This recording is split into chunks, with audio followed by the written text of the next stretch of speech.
परमात्मा स्वयं आकर के हमें ज्ञान कराते हैं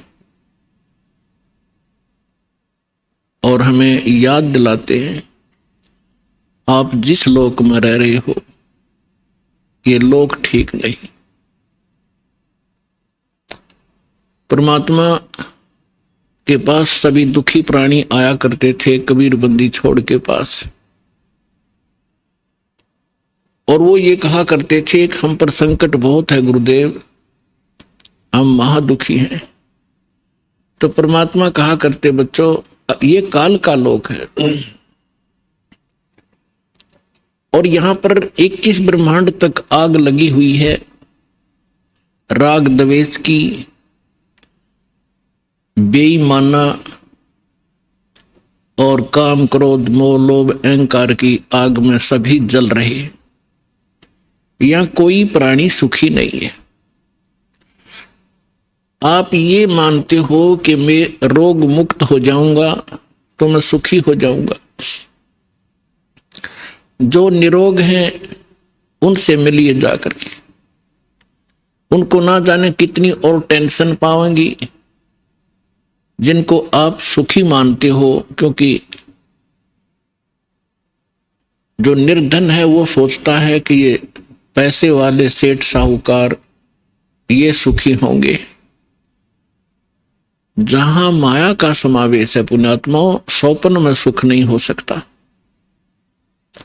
यह भूल है प्राणी का, क्योंकि जब तक हम उस आग में नहीं गिरते तब तक हमें ऐसे लगता है शीतल होगी।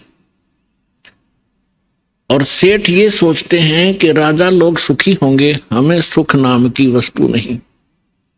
क्योंकि सेठ वैसे नहीं बनता, उसने कोई तिगड़मबाजी करनी ही पड़ती है।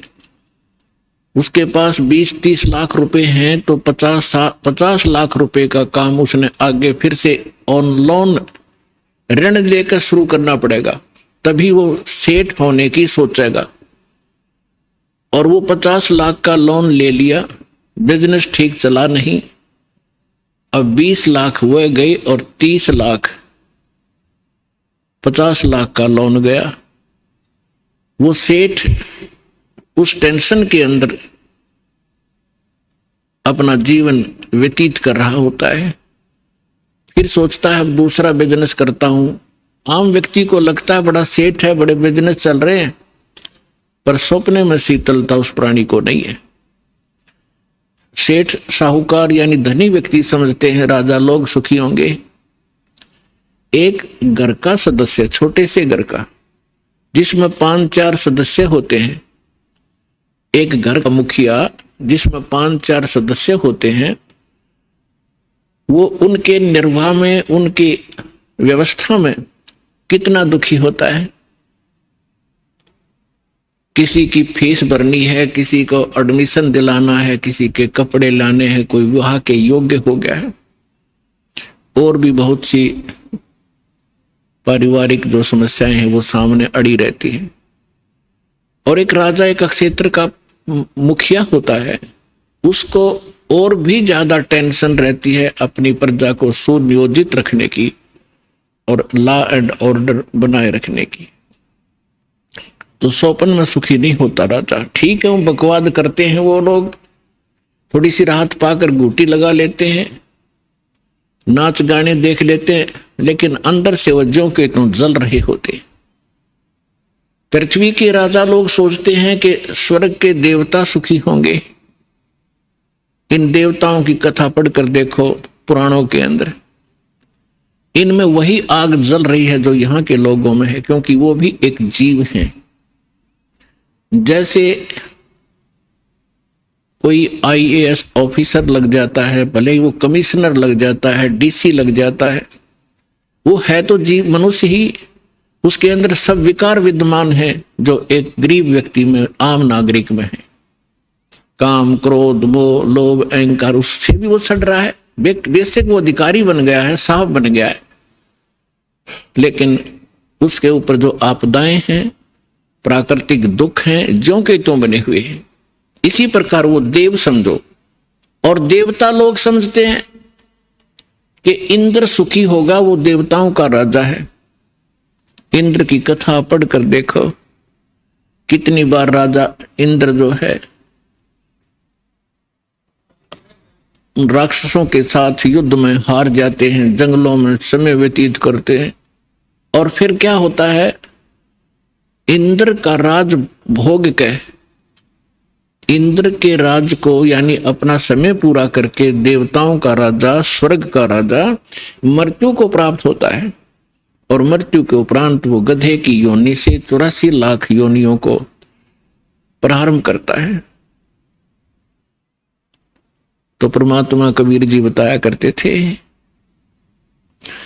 भाई तन दर सुखिया कोई ना देखा, जो देखा सो दुखिया हो, उदय अस्त की बात करते हैं, मन सबका किया विवेक का हो, सबका किया विवेक का हो। तन दर सुखिया कोई ना देखा, जो देखा सो दुखिया हो, उदय अस्त की बात करते हैं, मन सबका किया विवेक का हो, सबका किया विवेक का हो।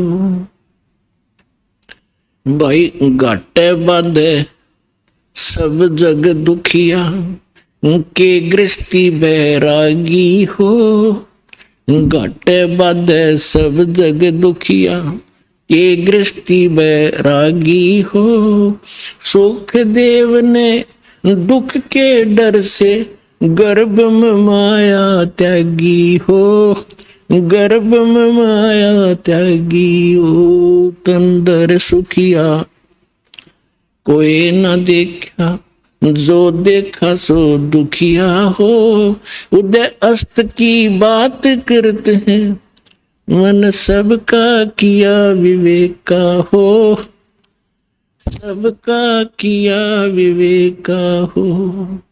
भाई जंगम दुखिया, ये जोगी ही दुखिया, तपस्वी को दुख दूना हो, जंगम दुखिया, जोगी दुखिया, तपस्वी को दुख दूना हो, आशा तृष्णा सब में व्यापे, कोई महल ना सुना हो, कोई महल ना सुना हो। तंदर सुखिया कोई ना देखा, जो देखा सो दुखिया हो, उदय अस्त की बात करते हैं, मन सबका किया विवेक का हो, सबका किया विवेक का हो।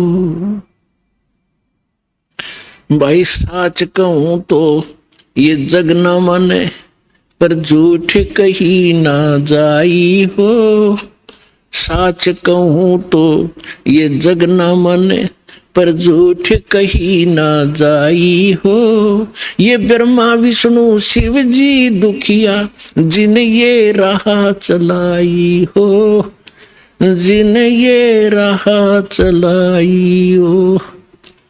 तन दर सुखिया कोई ना देखा, जो देखा सो दुखिया हो, उदय अस्त की बात करते हैं, मन सबका किया विवेक का हो, सबका किया विवेक का हो।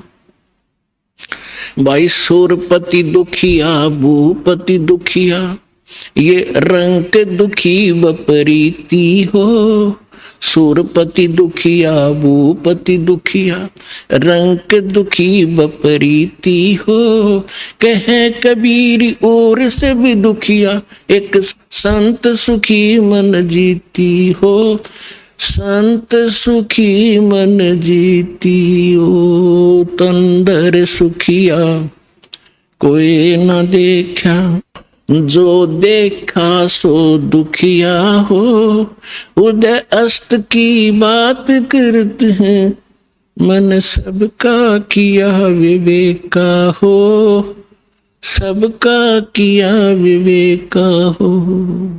सूरपति दुखिया भूपति दुखिया, ये रंग दुखी बपरीती हो, सुरपति दुखिया भूपति दुखिया, रंग दुखी बपरीती हो, कहे कबीरी और सब दुखिया, एक संत सुखी मन जीती हो, संत सुखी मन जीती हो, तन दर सुखिया कोई ना देखा, जो देखा सो दुखिया हो, उदय अस्त की बात करते हैं, मन सबका किया विवेका हो, सबका किया विवेका हो। अब परमात्मा कबीर जी बताया करते थे, बच्चों जिस लोक में आप रह रहे हो यहां सुख नाम की वस्तु नहीं है। इस झूठे सुख को ही आपने सुख मान लिया,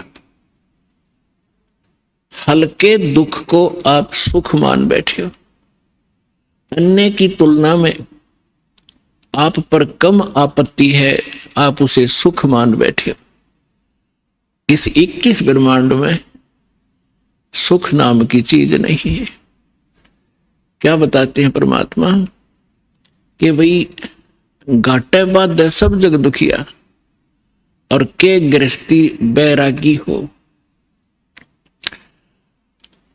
अपने आत्माओं, हमारा दुर्भाग्य रहा कि हमें ऐसे नकली गुरु धर्म गुरु प्राप्त हुए जिनको अपने सिलेबस का भी ज्ञान नहीं। वो टीचर कौन से खाते के। वैसे तो ये वर्ण बाद में बने हैं, हम सभी एक ही थे, ना कोई ब्राह्मण था, ना क्षत्रिय, ना शूद्र, ना वैसे, सभी भाई बहन थे। फिर इन्होंने अपने वर्क डिवाइड कर लिए। एक भाई ने यानी एक कुछ व्यक्तियों ने मिलकर कहा भी आप शिक्षा ग्रहण करो और सदग्रंथों को समझो और इस ज्ञान को हमें बताओ। तो उनको पंडित कहने लगे जो सदग्रंथ पढ़ा करते थे और सुनाया करते थे। वो थे स्टार्ट में हम एक ही, हमारा गोत्र है।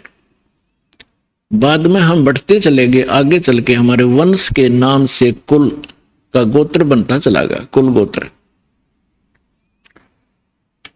तो उनको जो पंडित बने उनको पूरी छूट दे दी कि हम तुम्हें तुम्हारा सारे परिवार का खर्चा भी देंगे पूजा रूप में, आप इन सदग्रंथों को पढ़िए और हमें बताओ।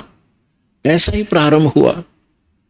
अब परमात्मा ने आके बताया है कि गुरु बिन वेद पढ़े जो प्राणी, और समझ अनुसार रहे ज्ञानी, गुरु बिन काहु न पाया ज्ञाना, जो थोथा भूछड़े मोड किसाना।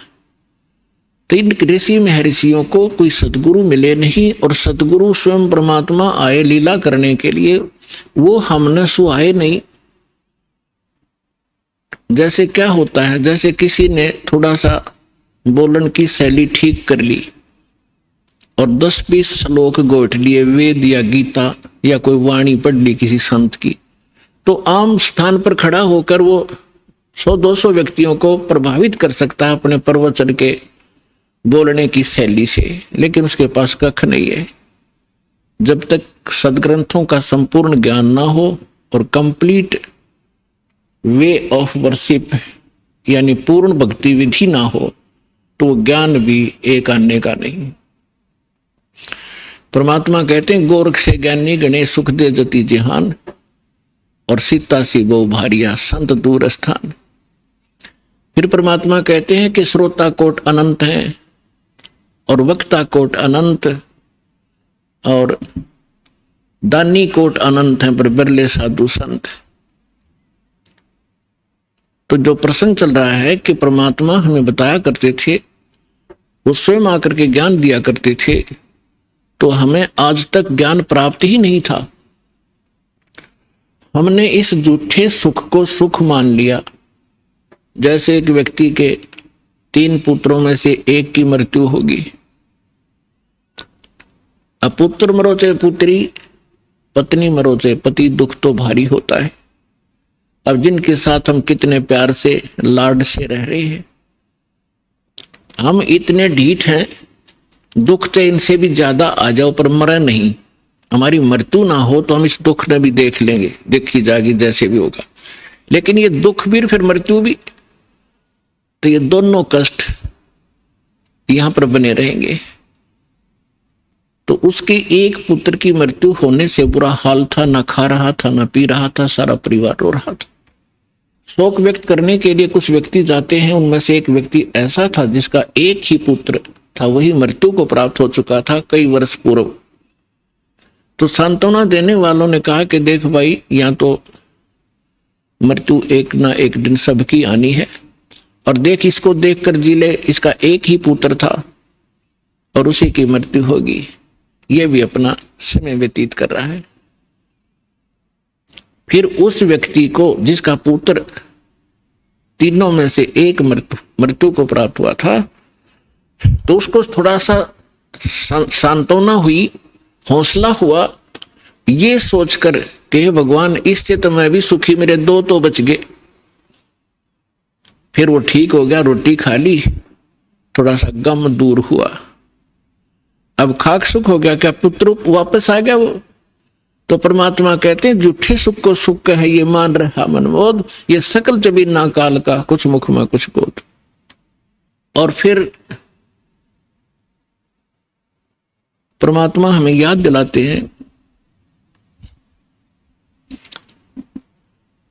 कि जो सुख सथल है उसका तुम्हें ज्ञान नहीं है, क्योंकि आज तक तुमने वो सूक्ष्म वेद प्राप्त नहीं हुआ।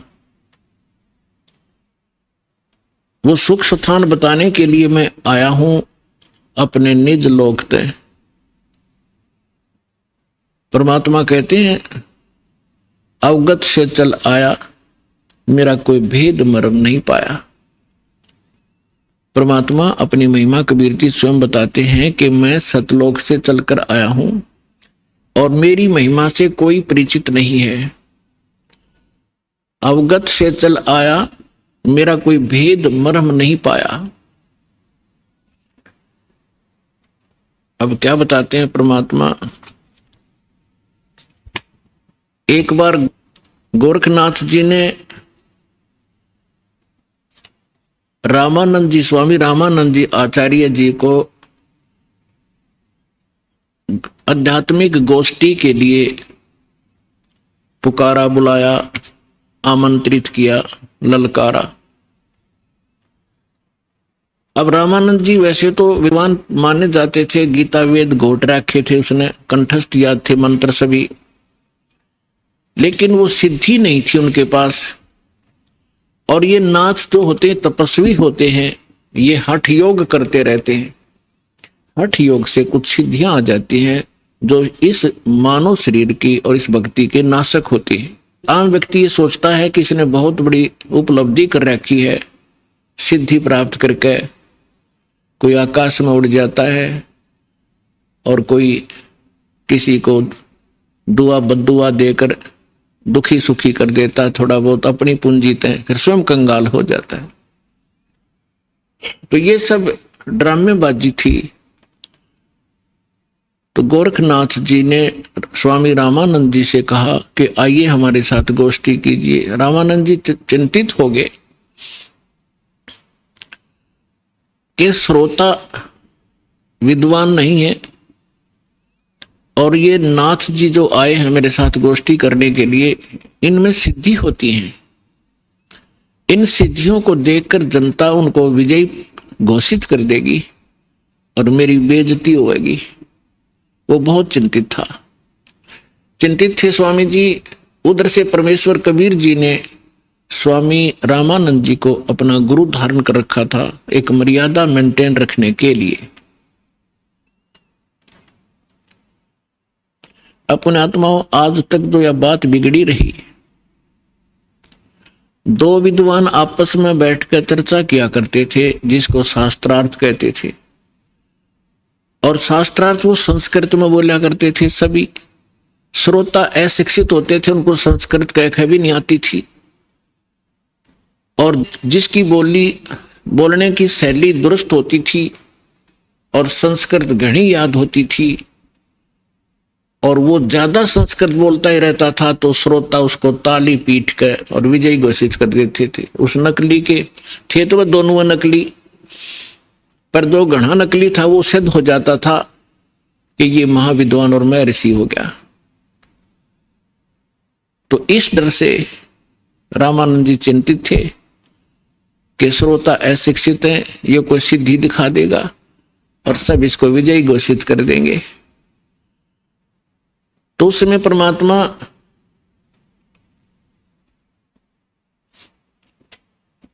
कबीर जी जब अपने गुरुदेव के आश्रम में पहुंचे,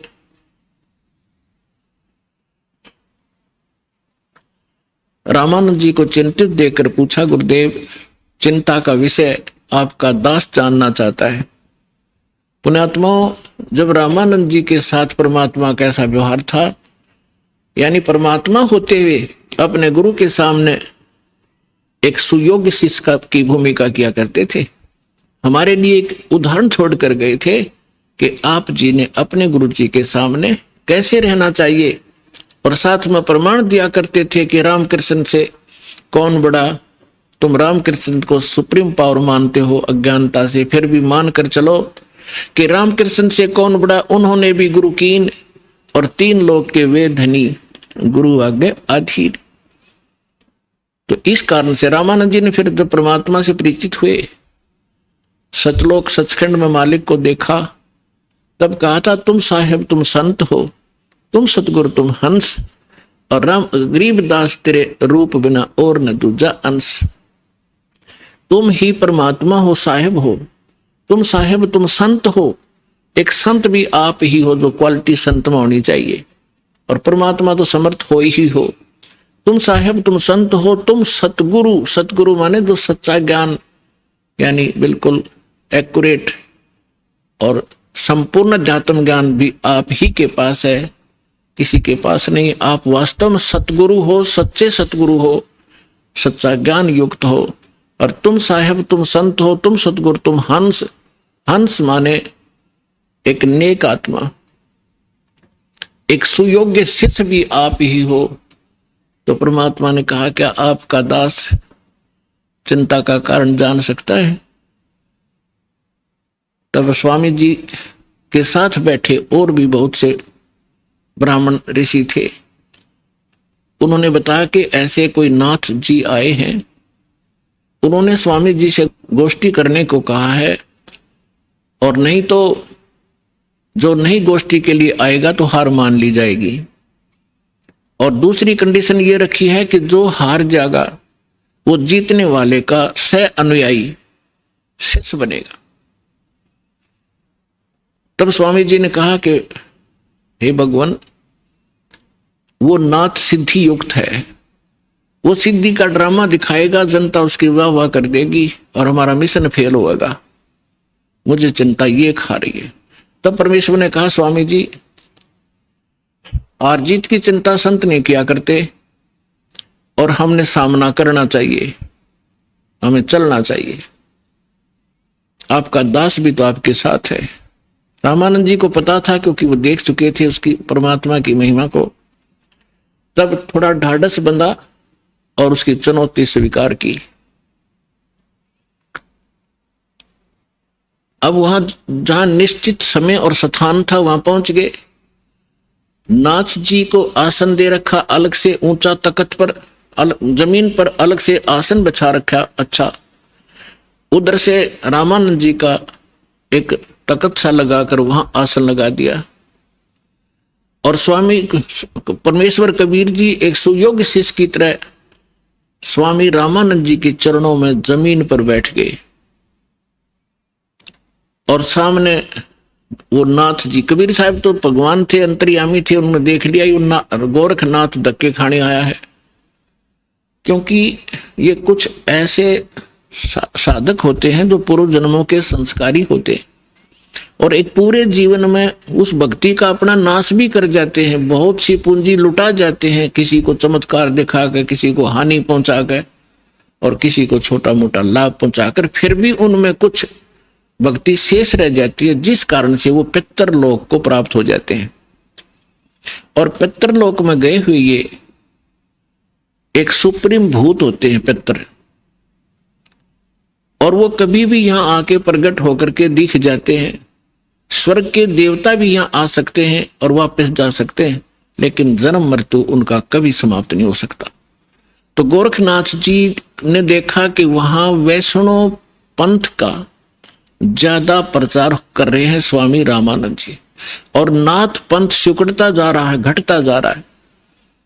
अब ये राग द्वेष ऊपर तक घर कर गया, वहां तक इनको, यहां से जाने के बाद भी ये दुखी रहते हैं अपने मैं मेरी के कारण। तो जिस कारण से उसने रामानंद जी को पराजित करने के लिए स्वयं आना पड़ा। हालांकि गोरखनाथ जी बहुत पहले अपने मानव शरीर का जो एक कर्म था पूरा करके जा चुके थे। तो परमात्मा ने देख लिया कि तो गोरखनाथ है, अपने वो तो जानी जान थे। तब गोरखनाथ जी ने कहा कि आइए रामानंद जी मेरे साथ गोष्ठी कीजिए। तब परमात्मा एक बालक थे छोटे से 10-12 वर्ष की आयु के, कि लीला कर रहे थे। उस समय जब गोरखनाथ जी गोष्ठी करने के लिए आए थे, तब परमात्मा खड़े हुए कबीर जी और कहा कि नाथ जी पहले मेरे से गोष्ठी कीजिए और बाद में मेरे सतगुरु से बात कीजिए। मेरे से निमट ले पहले, फिर करना गुरु जी से बात करना। आप गोरखनाथ जी इस बात से बड़ा दुखी हुआ कि अरे कबीर, तू छोटा सा बालक, तेरी आयु क्या है और तू गोष्ठी करेगा मेरे साथ? पता है मैं कौन हूं? कबीर साहब ने बता दिया कि मुझे मालूम आप कौन हो, आप गोरखनाथ हैं। इस बात से उसको बड़ा झटका लगा कि छोटे से बालक ने मुझे पहचान लिया। फिर गोरखनाथ जी ने कहा कि आपकी आयु क्या है? परमात्मा बोले कि सबसे बड़ा मूर्ख वो है जो मेरी आयु मुझे बालक बता रहा है। गोरखनाथ जी सुन रहे थे, अंदर से दुखी भी खूब हो रहे थे कि ये मुझे मूर्ख भी बताने की चेष्टा कर रहा है। तो क्या बताते हैं?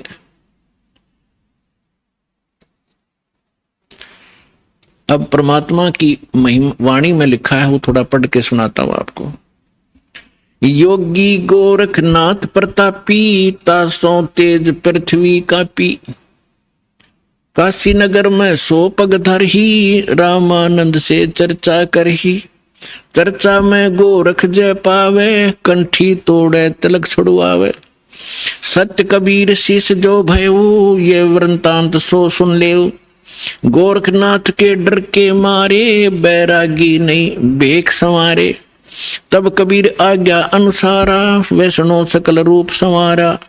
सो सुध गोरखनाथ जो पायो, काशी नगर शीघ्र चल आयो। रामानंद को खबर पठाई, चर्चा करो मेरे संग आई। रामानंद की पहली पौड़ी, सत कबीर बैठे तिस ठोरी। तब कबीर आज्ञा अनुसारा, वैष्णो सकल रूप संवारा। कहे कबीर सुनो गोरखनाथा, चर्चा करो हमारे साथा। प्रथम चर्चा करो संग मेरे, पीछे मेरे गुरु को टेरे। बालक रूप कबीर निहारी, तब गोरखनाथ ऐसे वचन उचारी। परमात्मा को बालक रूप में देखकर फिर गोरखनाथ जी ने ये वचन बोले। कब के बहे बैरागी कबीर जी, कब के बहे बैरागी। कि तू छोटा सा बालक और कब से तू बैरागी बन गया? क्योंकि ये वैष्णव परंपरा के जो या नाथ परंपरा के हैं, वैष्णव परंपरा के हैं, या कोई भी एक ग्रुप है इन साधु संतों का, ये अपनी एक पहचान अलग बनाते हैं। जैसे नाथ कई तो कान पड़वा लेते हैं, उनको कनपाड़े नाथ कहते हैं। कई जैसे वैष्णव है वो एक कंठी रखते हैं, एक तुलसी के मनिये की, एक तुलसी के लकड़ी का मन का, और एक धागे में बांध कर लटका कर रखें, जिससे वैष्णव परंपरा से दीक्षित होने की वो प्रतीक होता है। और एक लंबा सा तिलक लगाते हैं, टिक्की लगाते हैं, और जैसे साधु संत एक हाथ में फावड़ी रखते थे, ऐसे बैठकर साधना करते हैं उसके हठ योग के लिए। नीचे एक टी टाइप की एक लकड़ी का डंडा सा होता है, अंग्रेजी के अक्षर टी टाइप। तो परमात्मा रामानंद जी के शिष्य थे, उस दिन जानबूझकर एक साधु संत का रूप बनाकर, जैसे वैष्णव संत साधु भक्त होते हैं, कंठी गले में तिलक पूरा लगा रखा और टोपी पहन रखी और कंठी माला सुमरनी और वो सारा कुछ ले रखे, फावड़ी सी। अब परमात्मा बोले मेरी उम्र बताऊं क्या है। राम, ये नाथ जो होते हैं भगवान शंकर के पुजारी होते हैं, तो क्या बताते हैं कबीर जी, नाथ जी हम जब के बहे बैरागी, मेरी आद अंत सुध लागी, धू कार आद का मेला, नहीं गुरु कोई नहीं था चेला, जब का तो हम योग उपासा, तब का फिरूं अकेला, धरती नहीं जद की टोपी दीनी, और ब्रह्मा नहीं जद का टीका, और शिव शंकर से योगी ना थे, तब तब का जोड़ी सिक्का, द्वापर की हम करी फावड़ी, त्रेता का हम झंडा, सतयुग मेरी फिरी दुहाई, मैं कलयुग फिरूं नौखंडा, गुरु के वचन साध की संगत, अदर अमर गर पाया, कह कबीर सुनो हो गोरख, हम सबको तत्व लखाया। अब गोरखनाथ जी ने जब ये सुना तेरा शंकर भी ना था तब का मैं हूं, मेरी इस शरीर को देखकर आप मेरी आयु का एस्टिमेट नहीं लगा सकते।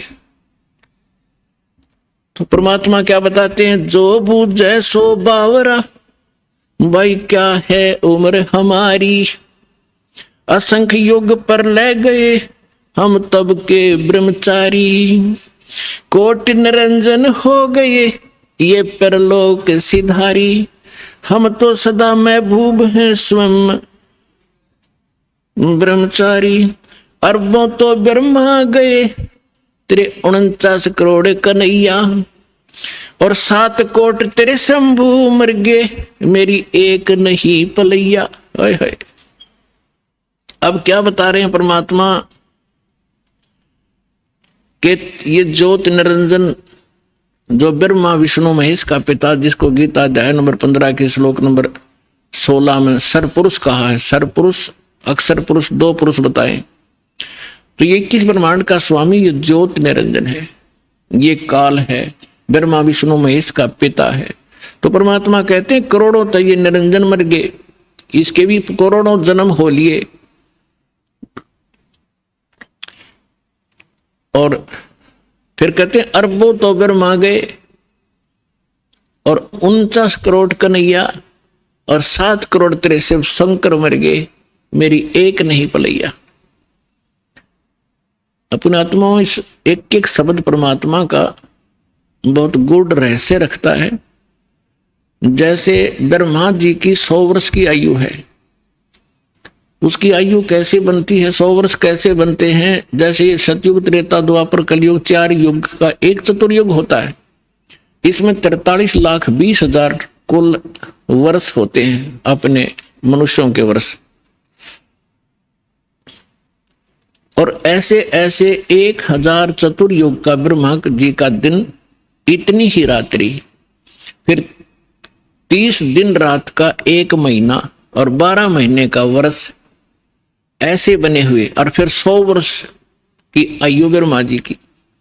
ब्रह्मा जी की से 7 गुना विष्णु जी की आयु अधिक है, और विष्णु जी से 7 गुना शंकर भगवान की। तो यहां परमात्मा क्या बता रहे हैं, अरबों तो ब्रह्मा गए, 49 करोड़ कन्हैया तेरे विष्णु जी, और 7 करोड़ तेरे शंभू मर गए, मेरी एक नहीं पलैया, मेरे जीवन की एक पल भी नहीं घटी। अर्थात परमात्मा अविनाशी हैं और ये बता रहे हैं कि तेरे ब्रह्मा विष्णु महेश भी नाशवान है। इस बात नाथ जी दुखी हो गए कि ये हमारे भगवानों को अजरो अमर है, ये तो इनको नाशवान बता रहे हैं।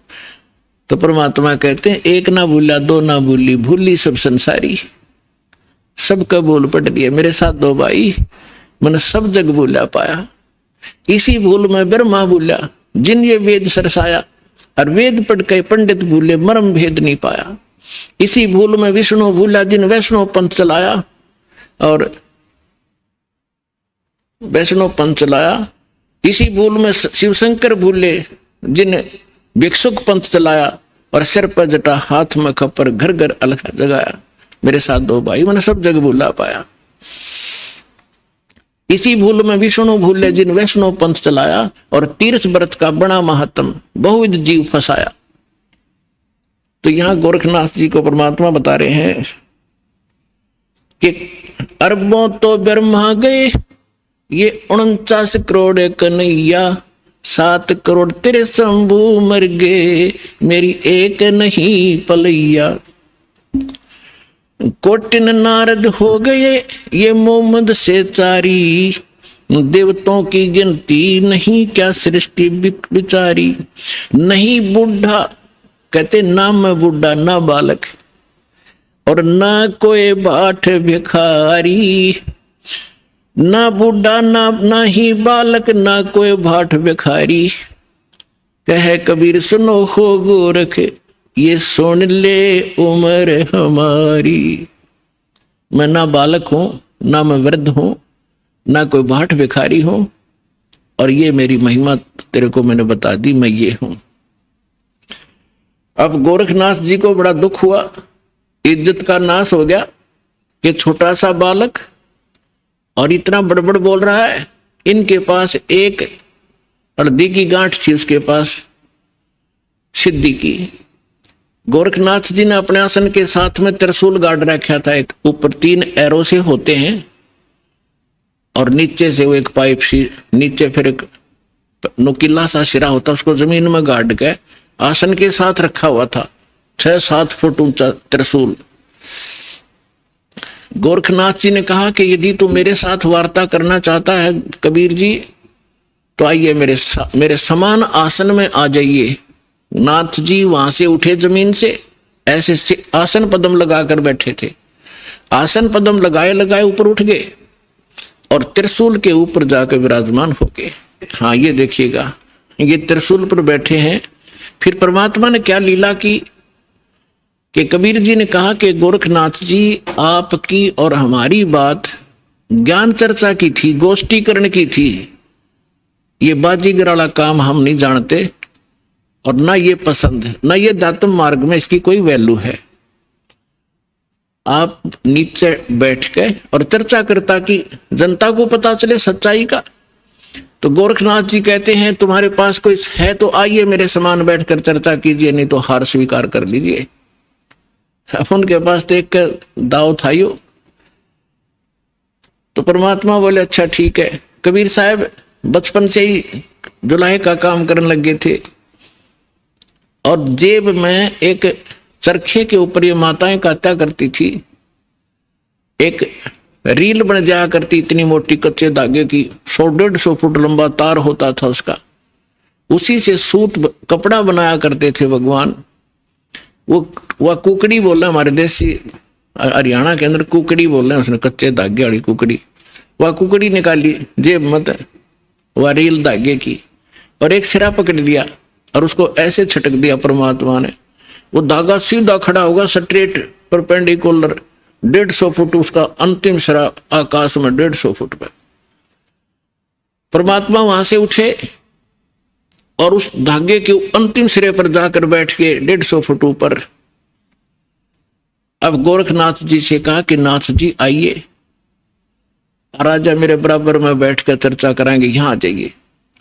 अपने आत्माओं, ऐसी बात नहीं थी कि गोरखनाथ जी आकाश में और ऊपर नहीं जा सकते थे, वो तो और ऊपर भी जाते थे, स्वर्ग में भी, उस पितरलोक में भी चले जाते थे। लेकिन समर्थ के सामने सिद्धियां समाप्त हो जाती हैं। जैसे ये घड़ी बना रखी है, अब इसकी सिद्धि बना दी कारीगर ने, इंजीनियर ने, कि ये अपने आप चल घूम रही है और इसके सामने चुंबक खड़ा कर दो 1 फुट दूर, ये जाम हो जाएगी, आगे नहीं सरकेगी, वहीं खड़ी हो जाएगी। तो वो समर्थ आ बैठे, उसी से प्राप्त करके छोटी मोटी खिलौने खेल रहे होते हैं और प्रभु पाक जाते हैं। उस परमात्मा ने उसकी सारी सिद्धि कैंसिल कर दी। उठना चाहा था ऊपर को और जमीन पर ऐसे गड़ा धर्म देसी, सारा शरीर बोला, जान गया गोरखनाथ कि आज तेरी सिद्धि नहीं काम करेगी। अब गोरखनाथ ऐसे बैठा जैसे पैरालाइसिस हो जाता है इंसान को, टस मस नहीं हो पा रहा। तब गोरखनाथ जी ने कहा कि आ जाओ कबीर जी, नीचे आ जाओ, अब मैं समझ गया आपको, अब चर्चा करेंगे। तब परमात्मा ने उनको ज्ञान समझाया कि ये बालका के ड्रामे मोक्ष मार्ग नहीं है।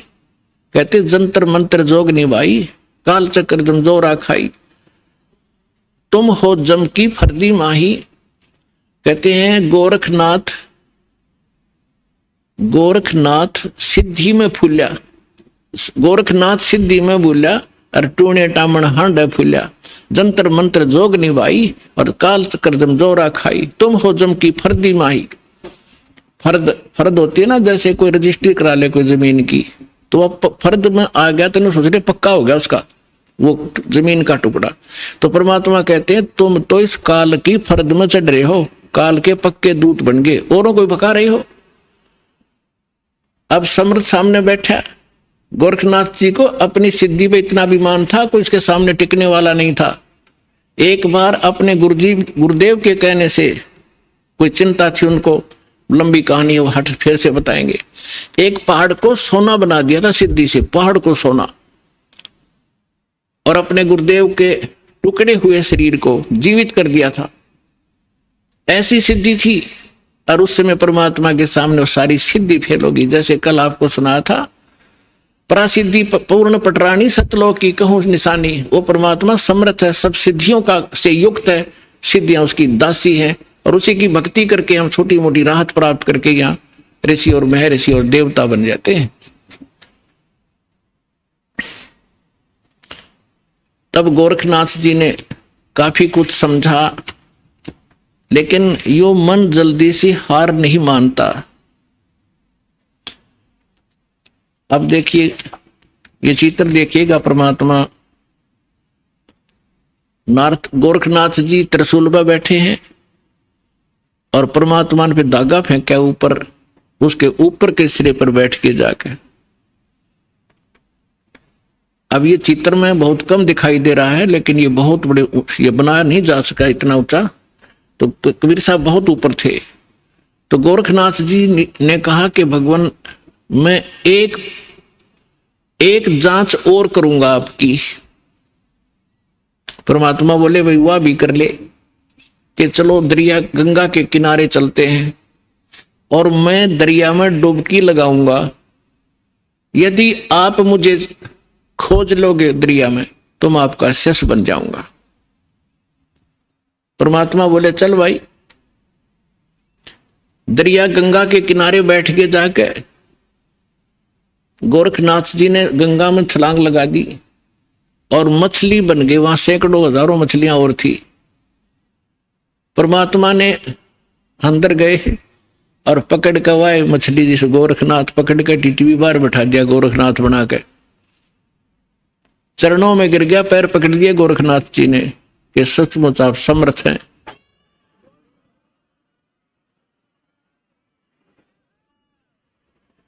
तब गोरखनाथ जी ने कहा, हे परमात्मा आप कौन हो? आपने मेरी सारी फड़क निकाल दी और मैं अपने कर्म बिगाड़ रहा था, आपने मुझे बचा लिया। पुण्यात्माओं, ये मन है ना, ये काल का दूत है। आत्मा परमात्मा का अंश है। जब परमात्मा वहां खड़े थे, मन भाग गया, आत्मा रोए थी गोरखनाथ की। तो परमात्मा के जो सभी बच्चे हैं, ब्रह्मा विष्णु महेश भी उसी के बालक हैं। राम कृष्ण सतगुरु सहजादे, भक्ति हेत न हुए प्यादे। अब वो भी भक्ति के लिए यहाँ आए थे बेचारे, या गलत साधना करके देवता बन गए, वहां प्रभु पा के गए। अब सुने नहीं किसी की। अब उनको परमात्मा मिले थे, उनको एक बार तो उन्होंने स्वीकार किया, क्योंकि आत्मा तो सबकी भगवान के लिए तरफ रही है, लेकिन ये मन काल का दूत फिर प्रेरित कर दिया, परमात्मा से दूर कर दिया उनको। कबीर साहब कहते हैं, श्वेत भूमि का हम गए जहां विष्णु विश्वम्बर दास और हरियम हीरा नाम देकर चेला की न्यादास। हम बैरागी ब्रह्मपद सन्यासी महादेव और सोहम मंत्र दिया शिव जी को करे हमारी सेव। ऐसे ब्रह्मा जी के पास गए थे, उनको ओम मंत्र दे करके प्रथम मंत्र, क्योंकि पहला मंत्र इसलिए दिया जाता है उसकी श्रद्धा कितनी बढ़ेगी फिर आगे बढ़ा जाता है। तो फिर पहले तो उनकी तीनों की बहुत अच्छी श्रद्धा बनी, फिर बाद में इस मन ने वो प्रेरित कर दिए कि ये वैसे ही अटपट कर रहा है, कोई ज्ञान नहीं जतता इसका। ऐसे ही गोरखनाथ जी ने तब तो सारी बात मान ली, परमात्मा ने सारी कथा सुनाई, बड़ा ज्ञान सुनाया, और फिर गोरखनाथ जी उसी ज्ञान से स्वयं वक्ता बन गए। इस ज्ञान के अंदर इतनी कसक है, परमात्मा का एक अलग सा ज्ञान है।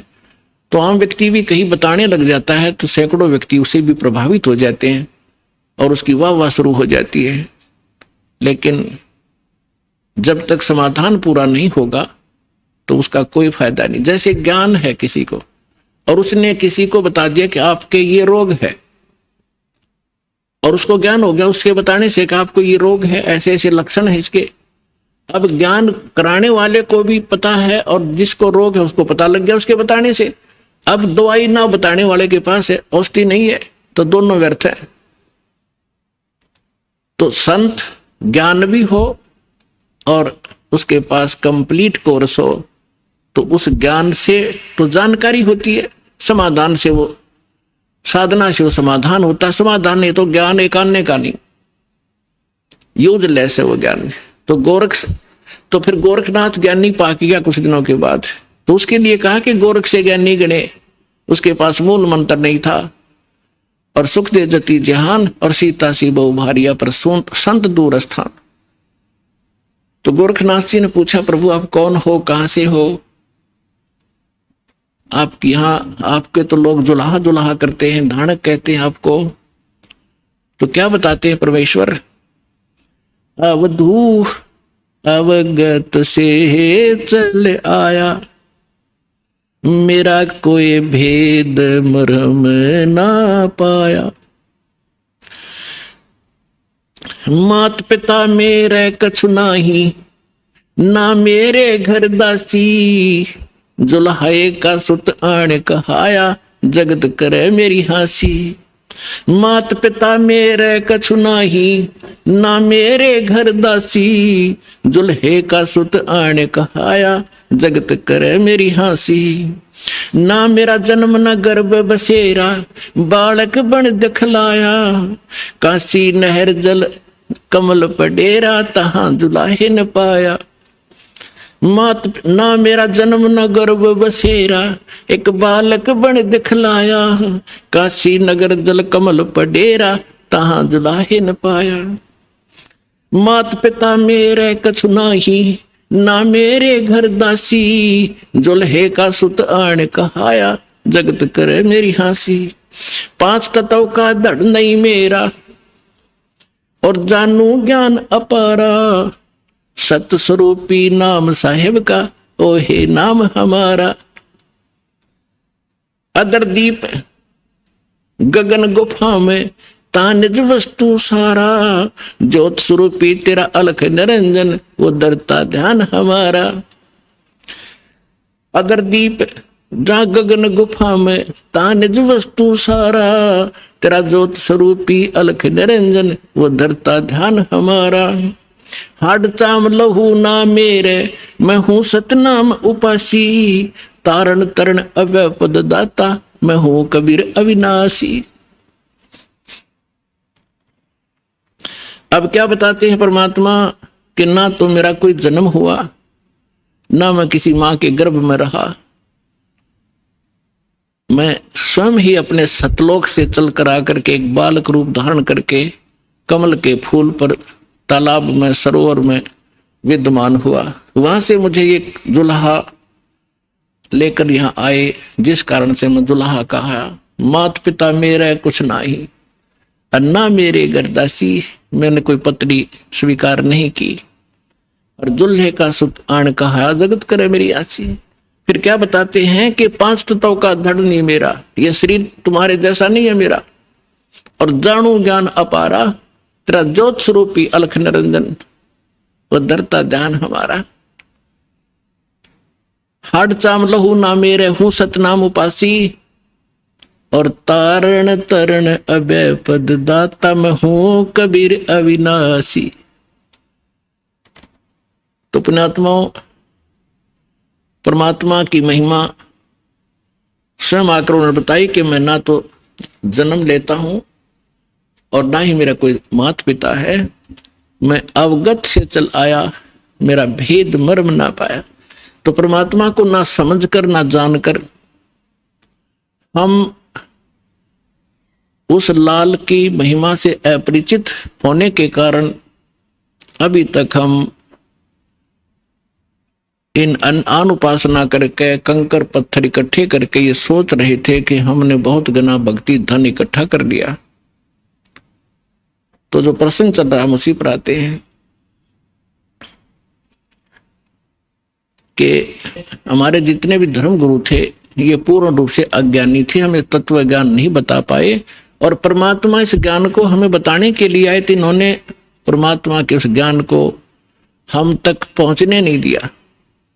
और परमेश्वर को एक धानक, एक दुल्हा, एक शूद्र, अशिक्षित, अनपढ़, अंगूठा छाप और देवी देवताओं का आलोचक इतना बदनाम कर दिया कि उस समय के हमारे पूर्वज परमात्मा से अंदर से नफरत किया करते थे कि ये हमारे देवी देवताओं के बारे में ऊट पटांग कहता है।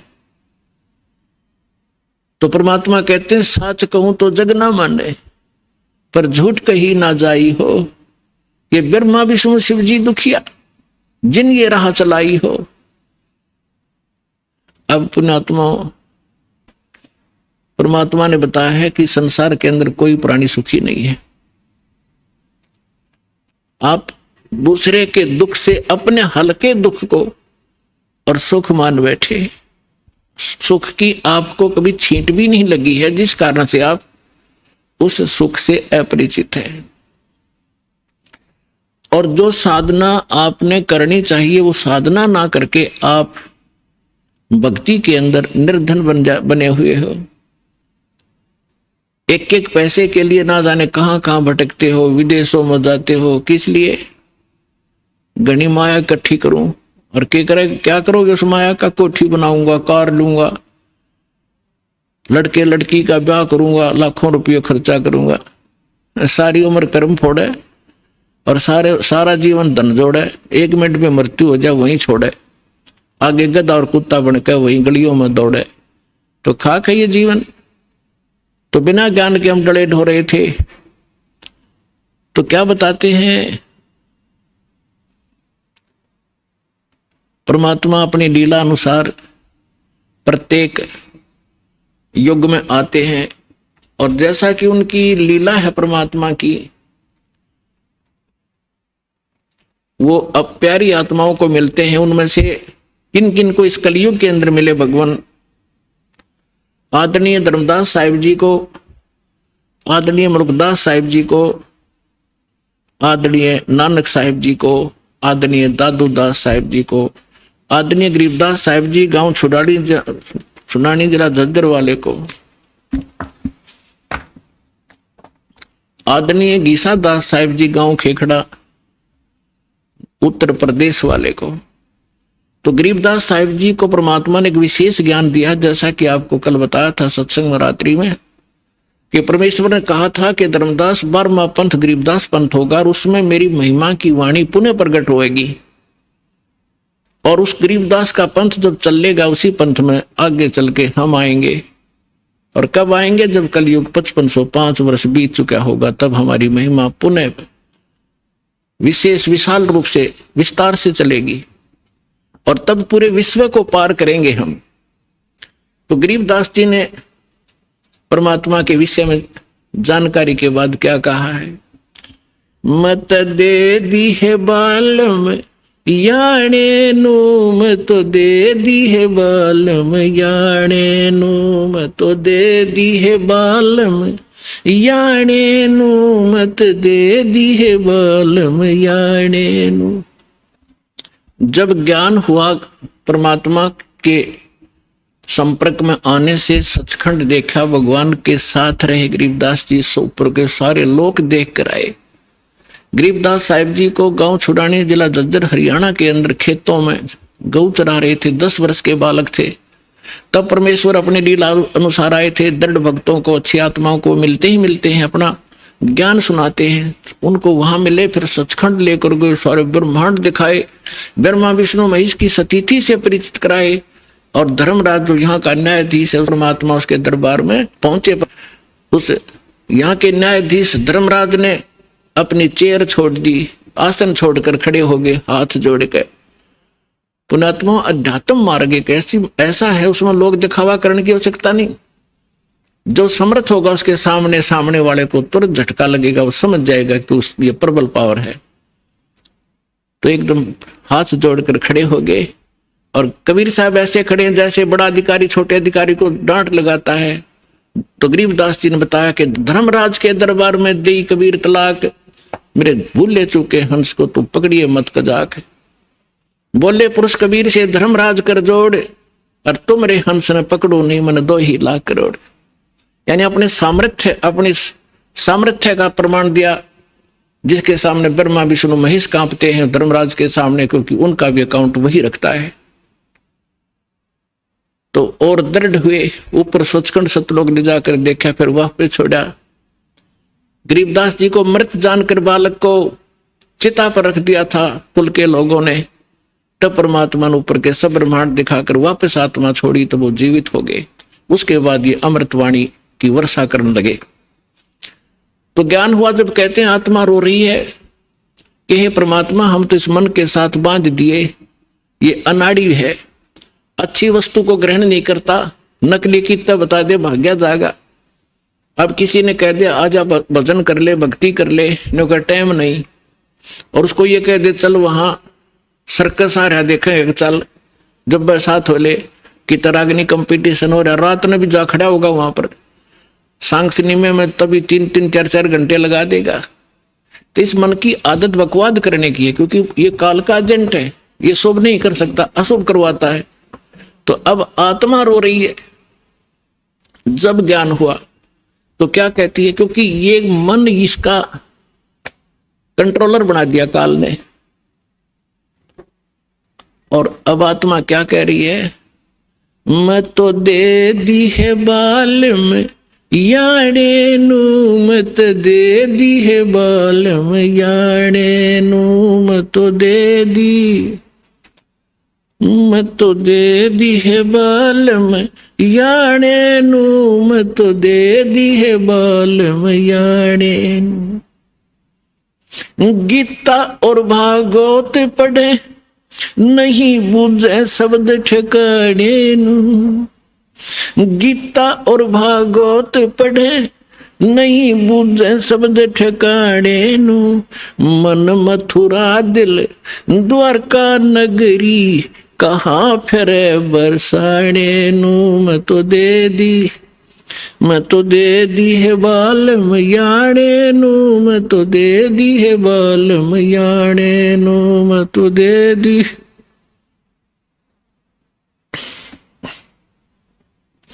जब फुरमान धनी का आवे को राखे घर जाने नू, जब फुरमान धनी का आवे को राखे घर जाने नू, जा सतगुरु का शरणा लीजे जो मेटे जम तलबाने नू, जा सतगुरु का शरणा लीजे जो मेटे जम तलबाने नू, मैं तो दे दी, मैं तो दे दी है बालम याणे नू, मैं तो दे दी है बालम याणे। उत्तर दक्षिण पूर्व पश्चिम फिरदा दाने दाने नू, उत्तर दक्षिण पूरब पश्चिम फिरदा दाने दाने नू, सर्व कला सतगुरु साहेब की हरि आणे नू, सर्व कला सतगुरु साहेब की हरि आणे नू, मैं तो दे दी है बालम याने नू, मैं तो दे दी है बालम याने नू। जम किंकर का राज कठिन है, ये नहीं छोड़ राजा राणे नू, जम किंकर का राज कठिन है, नहीं छोड़ राजा राणे नू, या दुनिया दा जीवन झूठा तुम भूल गए मर जाने नू, या दुनिया दा जीवन झूठा तुम भूल गए मर जाने नू, मैं तो दे दी, मैं तो दे दी है बालम याने नू, मैं तो दे दी है बालम याने नू। शील संतोष विवेक विचारो, ये दूर करो जुल्माने नू, शील संतोष विवेक विचारो, दूर करो जुल्माने नू, ज्ञान दाराज ध्यान दी तुरिया, कोई जाने पान रसाने नू, मैं तो दे दी है बालम याने नू, मैं तो दे दी है बालम याने नू। महल कपाट सतगुरु ने खोले, अमी महारस खाने नू, महल कपाट सतगुरु ने खोले, अमी महारस खाने नू, गरीब दास सुन भंवर उड़ावे, गगन मंडल रम जाने नू, मैं तो दे दी याने नू, मैं तो दे दी है बालम याने। अब क्या बताते हैं आदरणीय गरीबदास साहिब जी परमात्मा से प्राप्त ज्ञान को हमारे लिए कैसे सुना रहे हैं, कैसे बताया उन्होंने। आत्मा कह रही है जब ज्ञान हो गया तो गरीबदास जी कहते हैं मैं तो दे दी बालम याने नू, याना माने बालक, बालक बुद्धि का व्यक्ति, अनजान बिल्कुल छोटी बुद्धि का, जैसे बालक की बुद्धि जिस सत्र की होती है, तो हमारे ऋषि महर्षियों की इस सत्र की बुद्धि थी, क्योंकि ये सब काल के अधीन थे। तो क्या बताते हैं, गीता और भागवत पढ़े ना बुझे शब्द ठिकाने नू, गीता और भागवत पढ़े नहीं बुझे शब्द ठिकाने नो, मन मथुरा दिल द्वारका नगरी, कहाँ फिरे बरसाने नो। अब क्या बताना चाहते हैं कि गीता खूब पढ़े, गीता के मर्मज कवावे, भागवत की कथा 7-7 दिन सुनावे, उस कथा के कहने से मोक्ष होगा, गीता के पढ़कर सुनाने से मोक्ष नहीं होगा। उसके अंदर जो मूल मंत्र लिखा है उसकी साधना करने से मोक्ष होगा। अब गीता और भागवत पढ़े न बुझे शब्द ठिकाने नु, यानी जो सही मंत्र है, गीता श्रीमद् भगवद गीता में ओनली 1 मंत्र है जो ब्रह्म साधना का है। 8वें अध्याय के 13वें श्लोक में गीता ज्ञानदाता ये ब्रह्म है, सरपुरुष ये काल है, ज्योति निरंजन 21 ब्रह्मांड का प्रभु ब्रह्मा विष्णु महेश का पिता है, श्री कृष्ण जी के अंदर प्रवेश करके बोल रहा है। इसकी ये ऐसी अटपट करता है, ये कहता है 4थे अध्याय के 5वें और 9 श्लोक में कहता, अर्जुन तेरे और मेरे बहुत जन्म हो चुके हैं, तू नहीं जानता मैं जानता हूं, और मेरे जन्म और कर्म अलौकिक हैं, अद्भुत है। तो ये सामने नहीं आता, इसने कसम खा रखी है, प्रतिज्ञा कर रखी है, मैं कभी किसी को अपने ओरिजिनल रूप में दर्शन नहीं दूंगा। तो ये क्या करता है, किसी में प्रवेश करके प्रेत की तरह जो कुछ करना करवाना उससे करवा जाता है और पाप उसके सिर पर धर देता है। तो यहां क्या कह रहा है वो, तो गीता अध्याय नंबर 8 के श्लोक नंबर 13 में कहा कि मेरा एक ओम अक्षर है, ओम इति एकाक्षरम ब्रह्म विहारण माम अनुस्मरण और ये प्रयाति तदन देहम सयाति परमाम गति, मेरा केवल एक ओम मंत्र है, नथिंग एल्स। और जो इस ओम नाम के जाप का अंतिम सांस तक, शरीर छोड़ने तक सिमरण करता हुआ, छोड़ता हुआ भी सिमरण करता हुआ जाता है, तो ओम से मिलने वाली परम गति यानी ब्रह्मलोक की प्राप्ति कर सकता है। गीता अध्याय नंबर 17 के श्लोक नंबर 23 में फिर इसने स्पष्ट कर दिया है कि उस सच्चिदानंद घन ब्रह्म की भक्ति का मुझे ज्ञान नहीं है, लेकिन सांकेतिक बताता हूं, वो 3 मंत्र का जाप है। ओम तत्सत इति निर्देश ब्रह्मण त्रिवेद समर्थ है, तो उसके पाने का ये 3 मंत्र का जाप है। तो यहां गरीबदास जी समझाना चाहते हैं, गीता और भागवत पढ़े न बुझे शब्द ठिकाने नु, ठिकाने माने जो सही मंत्र है, तो वो गीता का पाठ करें और कति कंठस्थ याद कर लें पूरे पूरे अध्याय, और जाप जप हरे कृष्ण कृष्ण कृष्ण हरे हरे राधे राधे श्याम मिला दे, कोई बात हुई है? फिर गीता किस लिए पढ़ रहे हो तुम? तो यहां परमात्मा कहा करते थे, मोती मुक्ता दर्शत नाही, ये जग है सब अंदरे, दिखत के तनैन चश्म इनके फिरा मोतिया बंदरे। किसी को मोतिया बिंद का रोग हो जाए, आंखों में आंख बड़ी साफ दिखाई देती है, जैसे किसी ने बहुत घना दिखता होगा, उसको दिखता कुछ नहीं। तो ऐसे ही विद्वान थे, संस्कृत के सब ग्रंथ के ग्रंथों को कंठस्थ याद कर लेते थे, लेकिन उसमें लिखा क्या है, उसमें मार्गदर्शन क्या है, इनको कख भी पता नहीं था। इसलिए परमात्मा ने कहा है कि दिखत के तन्नैन चश्म, दिख विद्वान और इनका फिरा मोतिया बिंद्रे। गीता के अंदर क्या लिखा है कि ओम नाम का जाप कर, और कुछ नहीं, बकवास छोड़ दे। 9वें अध्याय के 25वें श्लोक में गीता जी में कहा है कि भूत पूजने वाला भूत बनेगा, और पितर पूजने वाला पितरों को प्राप्त होगा, पितर बन जाएगा। देवताओं का पूजने वाला देवताओं के लोक में जाएगा, उनका नौकर लगेगा, और मेरा पुजारी मुझे प्राप्त होगा। और उस परमात्मा की भक्ति को संत बताएगा। 4 अध्याय के 34वें श्लोक में कहा है। तो ये श्राद्ध भी मना कर रखे, भूत पूजा है, श्राद्ध भूत पूजा है, पितृ पूजा है। अरे ये हमारे देवता या गुरु हमारे यही करवा रहे, हमारे से सारे भूत पूज के भूता बनवा दिए। अब परमात्मा ने सूक्ष्म वेद में बताया है कि राम रमय सो राम है, देव रमय सो देव, और भूत रमय सो भूत है, सुनो सकल सुरभेव। और ये हमें ये साधना करवा के हमारे पूर्वजों को मिट्टी में मिला दिया। अब क्या बताना चाहते हैं कि गीता और भागवत पढ़े, न बुझ शब्द ठिकाने नु, और मन मथुरा दिल द्वारका नगरी, कहा फिर बरसाने नु। देख कांडले द्वार रखे हमारे से। क्या कहते हैं, मथुरा में किस लिए जाते हो? कि भगवान श्री कृष्ण की यहाँ रज चरण की रज डली हुई थी, और वहां जाने से मोक्ष होगा। गोवर्धन पर्वत को परमात्मा ने उठाया था, उसकी परिक्रमा करो गिरिराज की, मोक्ष हो जाएगा।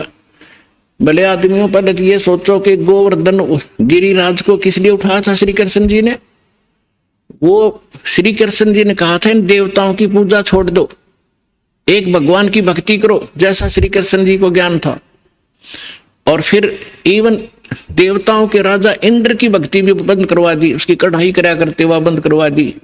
इंद्र को क्रोध हुआ, ब्रज को डबोना चाहा, तब परमात्मा को याद करके, क्योंकि रामकृष्ण सतगुरु सहजादे कबीर भगवान के बच्चे हैं ये भी, और हमसे ज्यादा शक्तिशाली हैं, बड़े भक्ति युक्त से तभी थे उच्च पद को प्राप्त है। तो परमात्मा इनकी भी मदद करता जब ये हृदय से पुकारते हैं। और परमात्मा यही चाहते हैं कि ये जो आन उपासना हटे। तो श्री कृष्ण जी ने वो इसलिए गिरिराज उठाया था कि आन उपासना, देवी देवताओं की भक्ति बंद कर दो। और ये हमारे गुरु ये फिर वही करवाने लग रहे जो श्री कृष्ण जी बना किया करते थे, खा के इनको ज्ञान। अब श्री कृष्ण जी उस मथुरा ने छोड़कर द्वारका में गए थे। अगर वही पवित्र धरती होती और वहीं से मोक्ष होता तो वो द्वारका क्यों गए? तो गरीबदास सूक्ष्म वेद में कहा है कि भूमि भरोसा डूब है और कल्पत है त्यों देव। इस भूमि के जो आधार से आप ये मान बैठे हो कि मथुरा में जाने से और जीव का कल्याण होगा, या काशी में ही मोक्ष प्राप्त होता है, या भूल है आपकी? क्या बताना चाहते हैं कि मुक्ति खेत मथुरापुरी, वह कीन्या कृष्ण कलोल, और कंस केसी चाणूर से वह फिरते डामाडोल। कर्म प्रधान है, जैसे कर्म करोगे चाहे मथुरा में करो चाहे काशी में करो, कर्म का फल मिलेगा, धरती कुछ लाभ नहीं देगी। क्या संदेश क्या दिया है यहाँ इस सेंटेंस में, समृतवाणी में, कि यदि आप मथुरा को मोक्ष अक्षेत्र मानते हो, और किस लिए कि वहां श्री कृष्ण जी किलोल किया करते थे, घूमा फिरा करते थे, रास करते थे। उसी मथुरा में कंस था, केसी और चाणूर जैसा न बकलतरो आया, उनकी ब्रैन माटी हुई, उनको नरक स्थान मिला। उन कर्म माड़े किए तो अच्छे कर्म कहीं बैठ के कर लो, सद्भक्ति करो, उसी से लाभ होगा। और फिर क्या डले डुआ रखे हैं कि बरसाना में जाएंगे, बरसाने में नहीं गए तो अधूरी भक्ति रहेगी वहां की। क्यों? क्योंकि राधा जी बरसाने की लड़की थी और श्री कृष्ण जी की प्रेमिका थी। अब वहां के लोग, जो बरसाना के लोग इतने भ्रमित हैं, वो क्या कहते हैं, एक दूसरे को राम राम भी नहीं बोलते। वो क्या कहते हैं, जैसे सुबह सुबह या कभी भी मिलते हैं आपस में, हम कोई राम राम कहता, कोई सत्साई बोलते हैं, तो वो कहते हैं राधे राधे, तो सामने वाला कहेगा अखा बेटा राधे राधे, और राम भी भूल गए, और राधे उस काम की लड़की ने पूजन लाएंगे, देख कहाँ डले डुबा दिए, राधे राधे श्याम मिला दे। वो बरसाना में सिफारिश लुआन जाओ राधे की कि कृष्ण से मिला दे, कृष्ण ने मिलकर के कला टूट जाएगा, वो आप जन्म मृत्यु के अंदर। तो पुण्यात्माओं, इस काल के दूतों ने यो 9 मन सूत उलझा रखा है अज्ञान का। ऋषिदास की ड्यूटी लादी परमात्मा ने साची कहन की। एक बार तो सबको दुख होता है, पर बाद में आनंद बहुत आता है। पुण्यात्माओं, ये अन्य जितने भी ऋषि महर्षि आप देखते हो, संत, ये वही बातें कहते हैं, वही ज्ञान बताते हैं जो जनता को स्वीकार्य है। जैसे आप बहुत से संतों के बारे में सुनते हो, आसाराम जी जैसे क्या कहते हैं, 7-8 मंत्र बता देते हैं, जो तुमने अच्छा लगे वो सुन लो। वो गुरु हैं, कमाल की बात कर दिया। जैसे कि डॉक्टर के पास कोई मरीज जाता है और उसके आगे 7-8 प्रकार के कैप्सूल डाल दे कि उठा ले जो सा तुझे पसंद हो, रोग कट जाएगा। खाक डॉक्टर है वो, डॉक्टर से ये बताएगा ये टेबलेट है, इस समय लेनी है, और ये इसके परहेज हैं, और ऐसे ऐसे वो डॉक्टर होता है। तो इस प्रकार हमारे धर्म गुरुओं ने हमारे इस भक्ति मार्ग का बट्ठा बैठा दिया। पुण्यात्मा, जैसे एक हमारे यहाँ भी वो एक वृद्ध है, 60 साल वर्ष का था, सन 2000 की बात है। हम यात्रा पर गए थे परमात्मा के वो मगर देखने के लिए बच्चों को, क्योंकि उसमें थोड़ी संगत थी। इनको दिखाकर काशी में लहर तारा तालाब दिखाया, इनको ये दृढ़ हुए, फिर उन्होंने लाखों को दृढ़ कर दिया कि सचमुच हम देख कर आए हैं। बाकी वहां जाना सिर्फ मोक्ष नहीं, लेकिन अपना तीर्थ स्थल, अपना विश्वास दृढ़ करने के लिए हम गए थे। तो रास्ते में एक्सीडेंट हो गया किसी कारण से, जिस बस में वो बूढ़ा बैठा था उसकी टांग फ्रैक्चर होगी। यहाँ किसी डॉक्टर को दिखाया, वो जहाँ पुराने आश्रम में रहा करता था, उसको क्या किया, जैसे डॉक्टर ने से कह दिया हमने कि इसकी वहां पट्टी लगाया होगा, डॉक्टर कंपाउंडर ने भेज दे। और वो बूढ़ा जाते ही नौका, क्योंकि जख्म था उसके ऊपर से जो पट्टी उतार के, और उसके अंदर जो जख्म बना हुआ था उसको जरा सा भी हाथ लावे और वो नौका मर गया। तो कंपाउंडर क्या करे, उसी के ऊपर ऐसे ही थोड़ी सी पट्टी लगावे, दवाई लगा और पट्टी बांध जावे। रोजाना के 20 रुपये ले ले, 5-7 उसके होंगे, 2-4 5-10 डॉक्टर के होंगे उसमें से। तो 1 महीना हो गया, दर्द ज्यों का त्यों चिल्ला हुआ बूढ़ा। तो एक ऐसे ही कोई हमारा उसमें एक सेवक रहता था, उसका मित्र एक डॉक्टर था, वो चला गया। उसने पहले भी देखा था कि बूढ़े का चोट लग गई, कहाँ जी फ्रैक्चर हो गया था। उस दिन 1 हफ्ता 10 दिन के बाद उसने फिर पूछा क्या वृद्ध ठीक हो गया? तो उस भक्त ने बताया जी ठीक अभी हुआ नहीं है। तो उसने कहा चलो मैं देखता हूं। उसने जाकर देखा, वो पट्टी उतारी, उसमें मवाद भरा और इतना बड़ा सूज रहा वो। तो उसने कहा, इसने तो बैठा दिया, भाई कौन ऐसा डॉक्टर, ये तो मवाद निकालने पार पड़ेगी। वो मोटरसाइकिल से उसके स्कूटर अपने घर पे गया, वहां से सारा ट्रीटमेंट का सामान लाया और वो पट्टी पाड़ के और उसका मवाद निकाला। बूढ़ा रोया बुरी तरह, हाय मर गया, हाय मर गया। वो कहने लगा, बाबा जी थोड़ी सी देर मर लेगा फिर ठीक हो जाएगा, ये दर्द 5 मिनट का है, फिर कति सुख हो जाना, टांग कटेगी तेरी। ऐसा जुल्म कर दिया इस नालायक ने। तो पुण्यात्मा उसने करके साफ और लगा के दवाई, पेन किलर दवाई गोली दे दी। तीसरे दिन जख्म भर गया बुढ़े का और 1 हफ्ते में कति चालन ठीक हो गया। तो ये 2 नीम हकीम हैं जो ये कहते हैं कि समाज नाराज हो जाएगा, श्राद्धन मना कर रहे हैं, देव देवता की पूजा मना कर रहे हैं, सारे विरोधी हो जाएंगे, बेशक हो जाओ। ये तो है नीम हकीम जो केवल ने सोचा ये नाराज ना होने चाहिए, चाहे बेशक इनका नाश हो जाओ। अरदास है सर्जन, एक बार दर्द होगा लेकिन सदा का सुख हो जाएगा पूरे मानव समाज को, और इसको करके छोड़ दूंगा।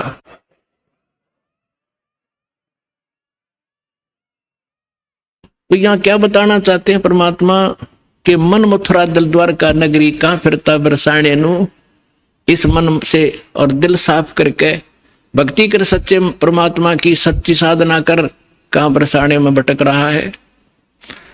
फिर क्या बताते हैं कि जब फरमान धनी का आवे, को राखे घर जाने नु, जा सतगुरु का शरणा लीजे, जो मेटे जम तलबाने नु। मैं तो दे दी है बालम याने नु, मैं तो दे दी है बालम याने। अब क्या बताया है गरीबदास साहिब जी ने कि जिस समय आपके प्रारब्ध में, आपके किस्मतानुसार जब आपकी मृत्यु आ गई और यम के दूत आपको लेने आएंगे, तो कोई नहीं रोक सकता उसको। मासा घटे न तिल बधे, विद ना लिखे जो लेख। तो कैसे, अब यहां क्या बताना चाहते हैं कि यदि आपकी मृत्यु का समय आ गया और चाहे आप 30 वर्ष 40 वर्ष 50 वर्ष के हो, 10 वर्ष के हो, 2 वर्ष के हो, 4 वर्ष के हो, तो आपकी मृत्यु होगी ही होगी। फिर क्या बताते हैं कि जा सतगुरु का शरणा लीजिए, जो मिटे जम तलबाने नु। तलबाना माने जैसे सम्मन आते हैं कोर्ट से, और उस उच्च कोर्ट से या राष्ट्रपति से उसका सटे मिल जाता है, तो वो सम्मन वापस हो जाते हैं। तो यहां क्या बताना चाहते हैं कि जब फुरमान धनी का आया, आदेश आ गया, यहां जो विधाता ने विधान बना रखा है, तो को राखे घर जाने नु, और जा सतगुरु का शरणा लीजिए, मिटे जम तलबाने नु। धर्मराज दरबार में देई कबीर तलाक, मेरे भूले चुके हंस को तू पकड़िए मत कजाक। बोले पुरुष कबीर से धर्मराज कर जोड़े, तुमरे हंस को पकड़ो नहीं मुझे 2 ही लाख करोड़े। फिर क्या बताते हैं, धर्मराज ने फिर विनती की, प्रभु हे परमेश्वर, यहाँ का एक विधान है इस हमारे लोक का कि जैसा कर्म जिसने किया है वो दोनों भोगने पड़ेंगे, पुण्य भी और पाप भी। तो वो तो मैंने दंड देना पड़ेगा, उसका कोई समाधान बताओ। तो क्या बताते हैं कि कर्मों से तीरथ हैं वो अब जो जपे कबीरे, उनको तो पकड़ना पड़ेगा और जड़नी पड़े जंजीरे। वो तो मेरे बस की बात नहीं, मेरी विधान है परमात्मा। तब परमात्मा कबीर जी ने कहा कि कर्म भ्रम ब्रह्मांड के, मैं पल में कर होने से, जिन हमारी 2 ही दी सो करो हमारे पैसे। कहते हैं ये कर्म भ्रम तुमने यहाँ इनको मिसगाइड करके बुरे ये जुल्म करवा रहे हो तुम। ये कर्म भ्रम ब्रह्मांड के मैं पद्म कर दूं नेस, इन पर कलम मार दूंगा, इनको खत्म कर दूंगा। और जिन्होंने मेरी दुहाई दी वो करो हमारे पेश, उसका अकाउंट भी मत लेना तू। तो ये ज्ञानदास सुनाता ही रहता है, परमात्मा की अमरवाणी है, कोई डूम बाट के गीत नहीं, उस सच्चे परमेश्वर का बताया हुआ सच्चा विधान है। और ये ज्यों का त्यों है। परमात्मा ने कहा कि जो ये कह दे मेरे पास, तेरे पास आके मैं परमेश्वर कबीर जी का भक्त हूं, उसका अकाउंट भी मत लेना। जो मेरा सत्य साधक हो और किसी गलती से वो तुम ले भी आए हो तो मेरे पास भेज देना, करो हमारे पेश। एक भक्त बता रहा था जी, मैं सपने में रात को सो रहा था और 2 बैंकर से आए और मुझे कहने लगे कि चल तू। मैं उठकर चल पड़ा उनके साथ साथ। और जब पहुंच गए ना, एक बड़ी सी बिल्डिंग दिखाई दी थी, उसके निकट जाकर मैंने पूछा भी कहाँ ले जा रहे हो तुम मुझे? वो कहने लगे हम तुझे धर्मराज के पास ले जाएंगे और वहां तेरा लेखा जोखा होगा, फिर उसके बाद आगे जैसे आदेश होगा तेरा आगे फिर हम उसके बाद बताएंगे। तो कहने लगा तुम यम के दूत हो? हाँ, कहाँ यम के दूत हैं। तो उसको बात याद आ गई कि हमने ज्ञान में सुना है, गुरुजी बताते हैं परमात्मा कबीर जी के भक्त को और यम के दूत नहीं पकड़ सकते। तो मैं उनके साथ झगड़न लग गया गुट्टम गुट्टा कि तुम मुझे नहीं ले जा सकते, छोड़ो। तो काफी देर मेरा उनका झगड़ा हुआ।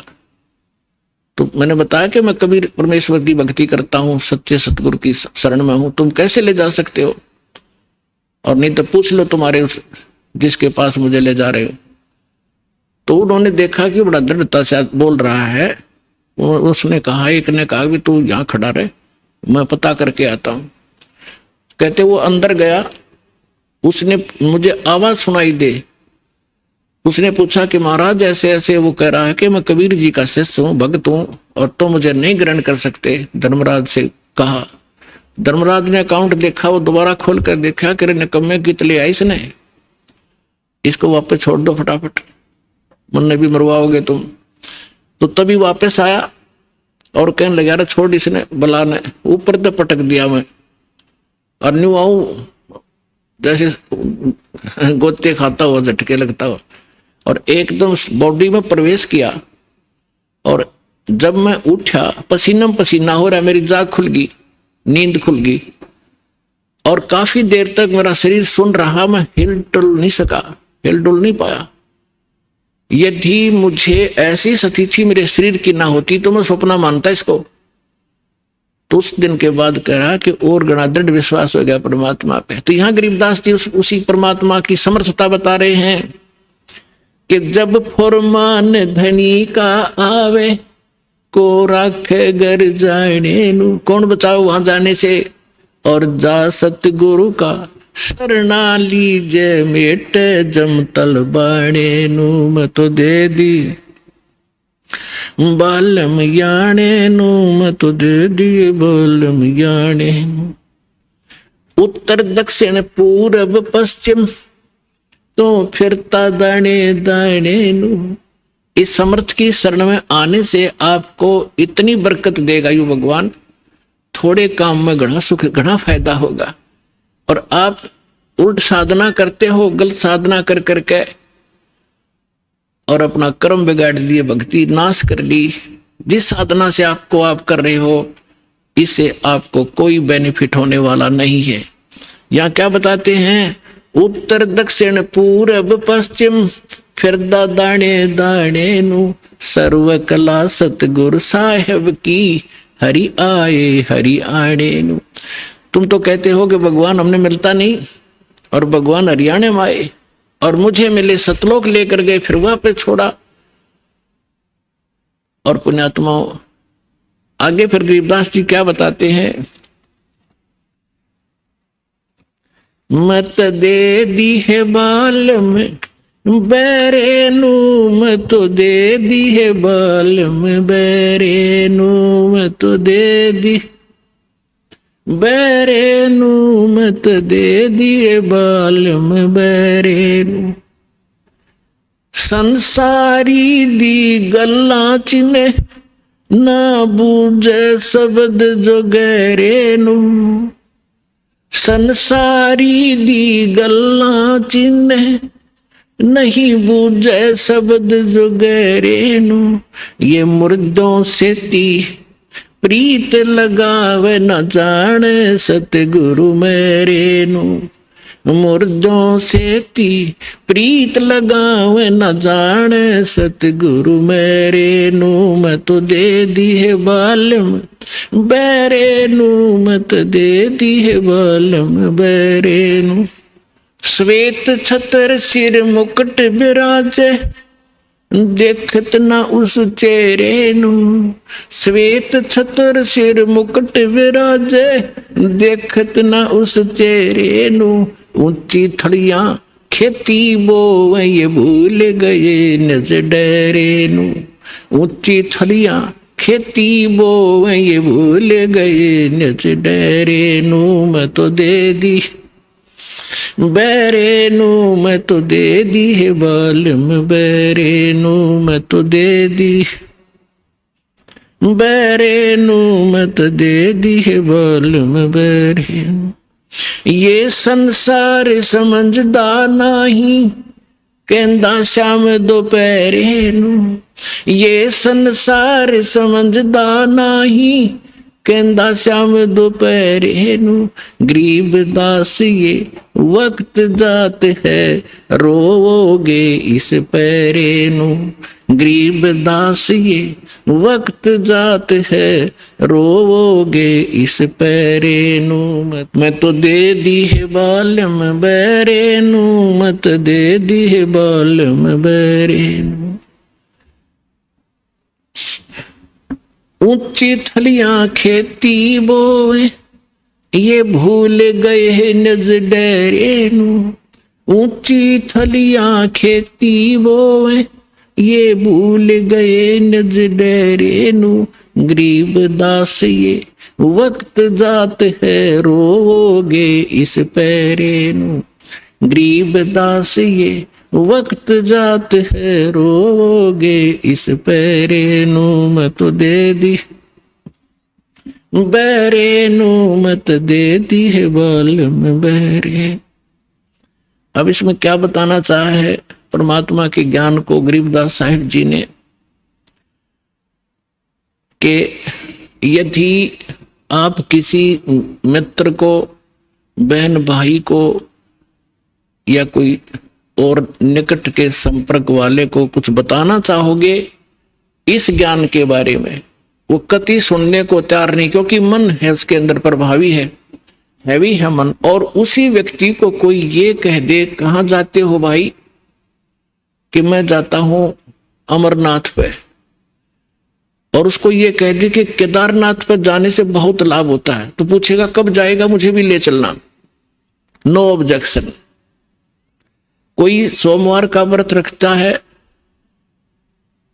तो उसको कोई ये कह दे कि शुक्रवार का व्रत बड़ा बेनिफिट देता है, अच्छा बता कैसे करना होता है तुरंत मान जाएगा। तो यहां परमात्मा कहते हैं मैं तो दे दी बालम बैरे नू, और संसारी दी गल्ला चीने। आम आदमी कह दे वो मान ले, और ना बूझे शब्द गहरे नू, इस गहरे ज्ञान को नहीं पूछना चाहता, ना समझना चाहता। तो क्या बताते हैं, संसारी दी गल्ला चिन्ह नहीं बूझे शब्द जो गहरे नू। ये मुर्दों से ती प्रीत लगावे न जाने सतगुरु मेरे। अब जैसे प्रत्येक गांव में किसी तालाब के ऊपर या किसी अन्य स्थान पर कोई संत साधक मर गया, मृत्यु को प्राप्त हुआ, उसकी यादगार बना ली, वह माथा टेकन लाग गए सारे, पूरा गांव का गांव। का हमारे तो दादा लाई पूजा है यार। अरे कोई विवेक तो लो। देखो जैसे ठीक है वो संत अच्छे होंगे जो आज तक पूजे हैं, लेकिन उस समय जो उस जीवित समय में उसके जैसा भी वो संत था, जैसी भी भक्ति साधना थी उसके पास, तो उससे उस समय लाभ तो मिल सकता था। जब वो वर्तमान में था। अब तो वैसे उसकी महिमा वैसे ठीक आदर करते रहो, लेकिन मोक्ष कति नहीं, लाभ नहीं मिलेगा। जैसे कोई डॉक्टर है, वैद्य है, और वो बहुत अच्छा वैद्य था और खूब अच्छी दवाई देता था, रोग नाश कर देता था, ठीक है। तो उस समय जो उसके संपर्क में आए तो उनका वो लाभ मिला। उसकी मृत्यु होगी, मृत्यु के बाद उसकी यादगार बना दी। और वहां फिर अब कोई जावे उस वैद्य से ये कहने कि वैद्य जी मेरा मलेरिया हो गया, दवाई बताइयो, वह वैद्य की मूर्ति वह दवा काम नहीं कर सकती, जो ओरिजिनल जीवित कराया करता था। तो यह भूल मारा ईब तई लाग रही थी, अब मिटेगी। तो क्या कहते हैं, मुर्दों से ती प्रीत लगावे, ना बूझे शब्द जो गहरे नो। मुर्दों से ती प्रीत लगावे, ना जाने सतगुरु मेरे नू। मैं तो दे दी है बालम बेरे नू, मैं तो दे दी है बालम बेरे नू। फिर क्या बताते हैं, श्वेत छतर सिर मुकुट विराजे। निराकार निराकार का ढोल पीट रखा था। कहते उस सफेद अरस कुर्स पर सफेद गुम्मट है, जहां सतगुरु, जहां परमात्मा का डेरा, वहां एक बहुत बड़ा सुंदर महल है परमात्मा का, उस बहुत सुंदर गुम्बद टाइप है, उसके अंदर परमात्मा विराजमान है। सिंहासन के ऊपर सिर पे मुकुट है और ऊपर श्वेत छत्र परमात्मा के तना हुआ है। श्वेत छत्र सिर मुकुट विराजे, देखत ना उस चेहरे नू। श्वेत छत्र सिर मुकुट विराजे, देखत ना उस चेहरे नो। ऊंची थलियां खेती बो ये भूल गए निज डेरे। ऊंची थलियां खेती बो ये भूल गए निज डेरे। अब क्या बताना चाहते हैं कि परमात्मा साकार है, मनुष्य सदृश्य है, सभी सदग्रंथों से दास ने प्रमाणित कर दिया आपके समक्ष। और जिन महापुरुषों ने भगवान मिले, सचखंड लेकर गए अपने निज स्थान पर, फिर उनको वापस छोड़ा, उन्होंने अपनी अमृतवाणी में एफिडेविट दे रखा है कौन है भगवान, कहाँ रहता है, कैसी सूरत है और क्या नाम है उसका। तो इन सभी प्रमाणों से आपको सिद्ध हो जाएगा कि कौन है भगवान और कैसी लीला करता है वो मालिक। तो यहाँ क्या बताते हैं कि आप जी जो साधना कर रहे हो अन्य देवी देवताओं की, पूर्ण परमात्मा की भक्ति ना करके किसी भी ब्रह्म की, पर सरपुरुष की, अक्षर पुरुष की, ब्रह्मा विष्णु महेश की, या दुर्गा या निरंजन की, तो ये तो ऐसी साधना है जैसे कोई किसान ऊंचे स्थान पर, थली पर, पहले वर्षा पर आधारित थे सभी मानव समाज, और उस समय गरीबदास जी ने भी किसान थे। गरीबदास जी जाट ग्रुप में, जाट जाति से थे, और अपने वहां के साथी जो किसान थे उनको भी समझाना था। इसलिए बता रहे हैं कि जो मैं भक्ति बता रहा हूं जिस भगवान की, उसकी साधना ना करके आप अन्य जो साधना कर रहे हो ऐसी है जैसे ऊंची थलियों पर, ऊंचे स्थानों पर बीज बो दिया, खेती कर ली, और जब थोड़ी बहुत वर्षा हुई तो उस थलियों का पानी एक समतल स्थल पर, डहर बोलते थे उसको, डहर, वहां आकर इकट्ठा हो जाता था, और उस स्थान को, डहर के अंदर पानी वर्षा भी और आसपास के ऊंचे क्षेत्र का उसी में आ जाता था। और उसमें जब बोई जाती थी फसल, जैसे ऊंची थलियों पर बोई हुई तो वो होती ही नहीं थी, और डहर में बीजा हुआ एक एकड़ में मनमाने 50 मन कनक हो जाती थी, और ऊंची थलियों पर 2 मन की भी नहीं होती थी मुश्किल से। तो क्या बताते हैं गरीबदास साहब जी, एक फॉर एग्जाम्पल बता रहे हैं कि तुम ऊंची थलियां खेती वो भूल गए निज डेरे नो।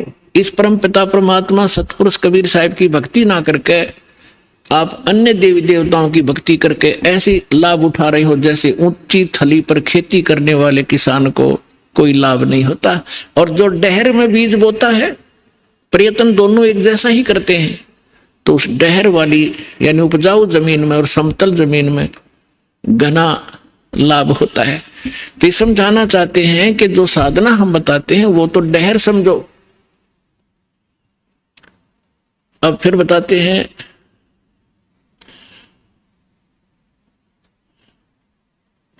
गोता मारूं स्वर्ग में जा बैठूं पाताले, गरीबदास ढूंढता फेरूं अपने हीरे मोती लाल। चारों युग में मेरे संत पुकारे और कूक कहा हम हेल रे, हीरे माणिक मोती बरस ये जग चुगता ढेल रे। अब परमात्मा कबीर जी से प्राप्त ज्ञान को कैसे विश्लेषण कर रहे हैं गरीबदास जी। कबीर साहब बता रहे हैं कि चारों युगों में मैं आया, अच्छी आत्माओं को मिला, उनको तत्व ज्ञान और यथार्थ स्थान से परिचित करवाया, सतभक्ति से परिचित कराया, और ये चारों युग में संत पुकारे और कूक कहा हम हेल रे, हीरे माणिक मोती बरसे ये जग चुगता ढेल रे। हम तत्व ज्ञान और यथार्थ साधना रूपी हीरे मोती लालों को बखेर रहे हैं, और आप जी इस ज्ञान से परिचित न होने के कारण इन लाल और हीरे मोतियों को ग्रहण ना करके कंकर पत्थर, आन उपासना रूपी कंकर पत्थर इकट्ठे कर रहे हो, जो तुम्हें बाद में कोई लाभ नहीं देगी। उसी को यहां प्रमाणित कर रहे हैं।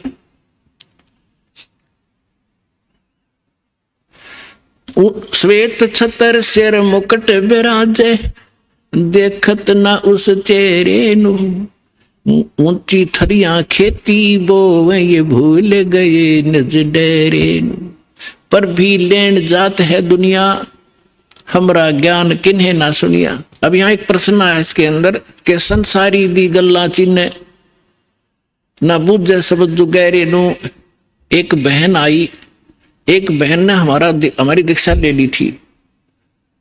उस बहन की बहन जो है, उसका पति शराब बहुत पीता था, और जिस बहन ने यहाँ दीक्षा ली थी उसका भी ऐसी स्थिति थी। उसके पति ने शराब छोड़ दी थी और नाम ले लिया, और एक बिल्कुल स्वर्ग के तुल घर हो रहा था।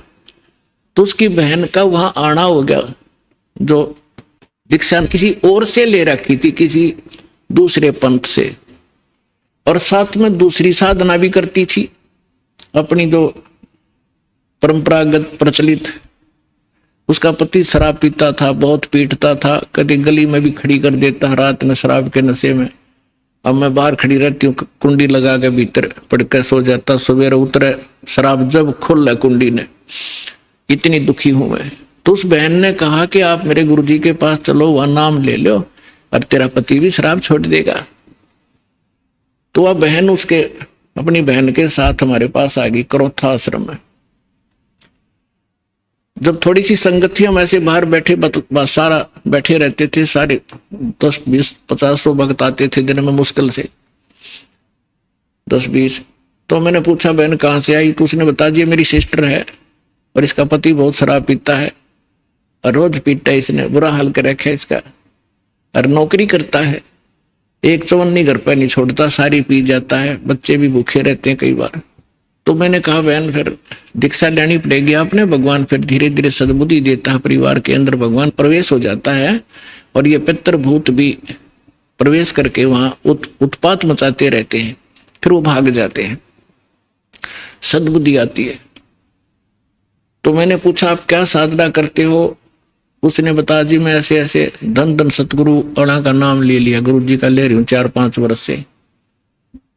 तो हमने कहा बहन देखो चलो ठीक है, वहां जो तुमने नाम लिया, लेकिन अब यहाँ भक्ति, यहाँ नाम लोगे तो सब पिछली पूजा छोड़नी पड़ेंगी, ना बीड़ी पीनी, ना शराब, ना पीने के लिए सहयोग देना किसी को, और ना कोई व्रत रखना। मैं कहने लगा बहन बीड़ी क्यों पीती है तू? ने बोली जी बीड़ी मैं पहले ना पिया करती, नाम लेने के बाद पीने लगी। मगा कमाल की बात है, दीक्षा लेने पीछे पाछे छोड़ा करें कि बुराई ग्रहण थोड़ी करते हैं। तो उसने क्या बताया जी, जिस सत्संग में हमारे गांव में होता था सत्संग, हम वहां जाती थी तो वो सभी को बीड़ी वितरित करती थी प्रसाद के रूप में, एक प्लेट में डाल के, और साथ में एक माचिस और सींक रख देती थी, और न्यू क्या करती पीले पीले प्रसाद है, मैं ना पिया करती पहले, पर उन्हें शिकायत दी, पीने लगी, यह बीमारी और ला ली मैंने, तो इसको तो मैं छोड़ दूंगी। फिर उसने बताया कि मैं व्रत रखती हूं। मैं कौन सा व्रत रखती है? कि शुक्रवार का, मैं बोला बेबे बहन, ये सभी जो व्रत त्यागने पड़ेंगे जो भक्ति करना चाहती है। ने बोले जी व्रत ना छोड़ू मैं।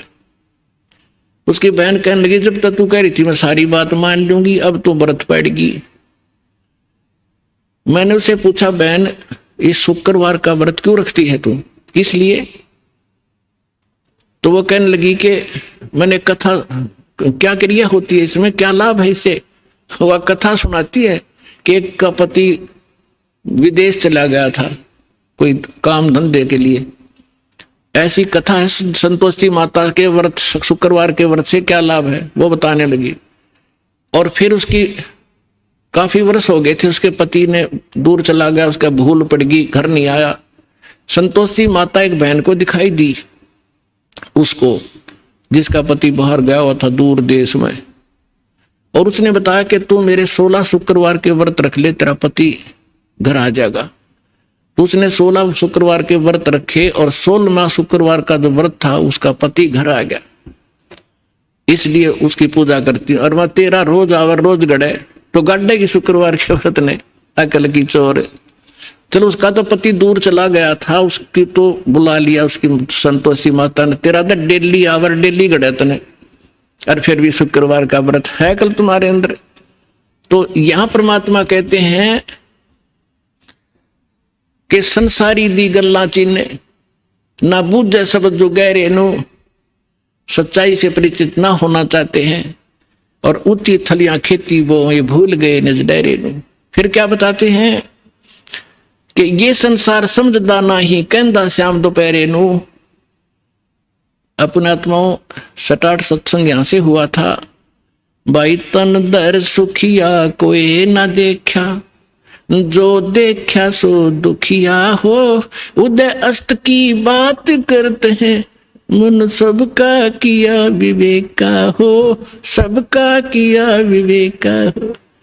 यहां पर कहते हैं झूठे सुख को सुख है ये मान रहा मनमोद, ये सकन से बिना काल का कुछ मुख में कुछ गोद। तो क्या बताना चाहते हैं आदरणीय गिरिदास साहिब जी कि ये संसार समझदा नहीं कहंदा श्याम दोपहरे नु। जैसे एक शराब पिए पड़ा था, जेठ जून का महीना, हरियाणा क्षेत्र, पंजाब, राजस्थान, उत्तर प्रदेश। इसमें जून के अंदर एक भयंकर गर्मी गिरती है और शराब पी कर बाहर पड़ा बिल्कुल मैदान में, और उसका साथी कहता है कि उठ ले भाई, बहुत दुखी है तू, मुंह में झागा रे, पसीना पसीना, रेते में लेटा हुआ है, उठ तुझे छाया में लेटा देता हूं। वो शराब के नशे में कहता है छेड़ना मौजूरी है, वहां धूप में पड़ा है, रेत के अंदर पड़ा है, पसीना पसीना है, और उसको कहता छोड़ दे मौजूरी है। तो परमात्मा कहते तुमने भांग पी रखी काल की, कबीर ये माया अटपटी सब गट आनड़ी, और किस किस ने समझाऊं या कुआ भांग पड़ी। तो ऐसे हम इस दुख को सुख मान रहे हैं इस नशे के अंदर। फिर क्या बताते हैं, जैसे एक रिश्तेदार दूसरे रिश्तेदार को यानी मित्र या रिश्ते रिलेटिव को कोर्ट में मिला कचहरियों में, और वहां मिलते ही हाथ मिलाते हैं और कहते और क्या हाल है, अकमौज हो रही है। कोर्ट में मौज का क्या काम, वहां तो घी बंधी रहती है, कोर्ट में भी मौज है। वहां गए हैं व्यक्ति को 2 मिनट में चिंता रहती है, वकील नहीं आया, गवाह नहीं आया, फलाना नहीं आया, और फिर और क्या हाल है, ठीक ठाक मौज है। कोर्ट में जाने वाले व्यक्ति को भी मौज है। फिर हॉस्पिटल में गया, किसी का कोई बच्चा बीमार था, मित्र आए वहां मिलने के लिए। अब उससे पूछते हैं और ठीक है, अपना लड़का तो बीमार है बाकी मौज हो रही है, लड़का मरने को हो रहा है बाकी ठीक ठाक है। तो परमात्मा कहते हैं ये संसार समझदा नहीं कहंदा श्याम दोपहरे नो। जैसे जेठ का महीना और दोपहर के समय को, और कोई ये कहे कि ठंड सी लग रही है, तो उसने शाम देखी नहीं है। तो शाम के समय जो शीतलता होती है, तो दोपहर के समय वो धूप में जला हुआ भी ये कह रहा है कि कहंदा श्याम दोपहरे नु, यानी इस दुख को तुम सुख मान रहे हो, झूठे सुख को सुख कहे ये मान रहा मन मोद, ये सकल चबीना काल का कुछ मुख में कुछ गोदे। फिर क्या बताते हैं परमात्मा भाई सुरपति दुखिया भूपति दुखिया, रंग दुखी बपरीती हो, कह कबीर और सब दुखिया, एक संत सुखी मन जीती हो, संत सुखी मन जीती हो। सुरपति देवताओं का राजा इंद्र भी दुखिया, और पूरी पृथ्वी का राजा भी दुखिया, और रंक तो स्वाभाविक दुखी, जो गरीब है वो तो दुखी है ही है। तो परमात्मा ने बताया है, कहे कबीर और सब दुखिया, एक संत सुखी मन जीती हो।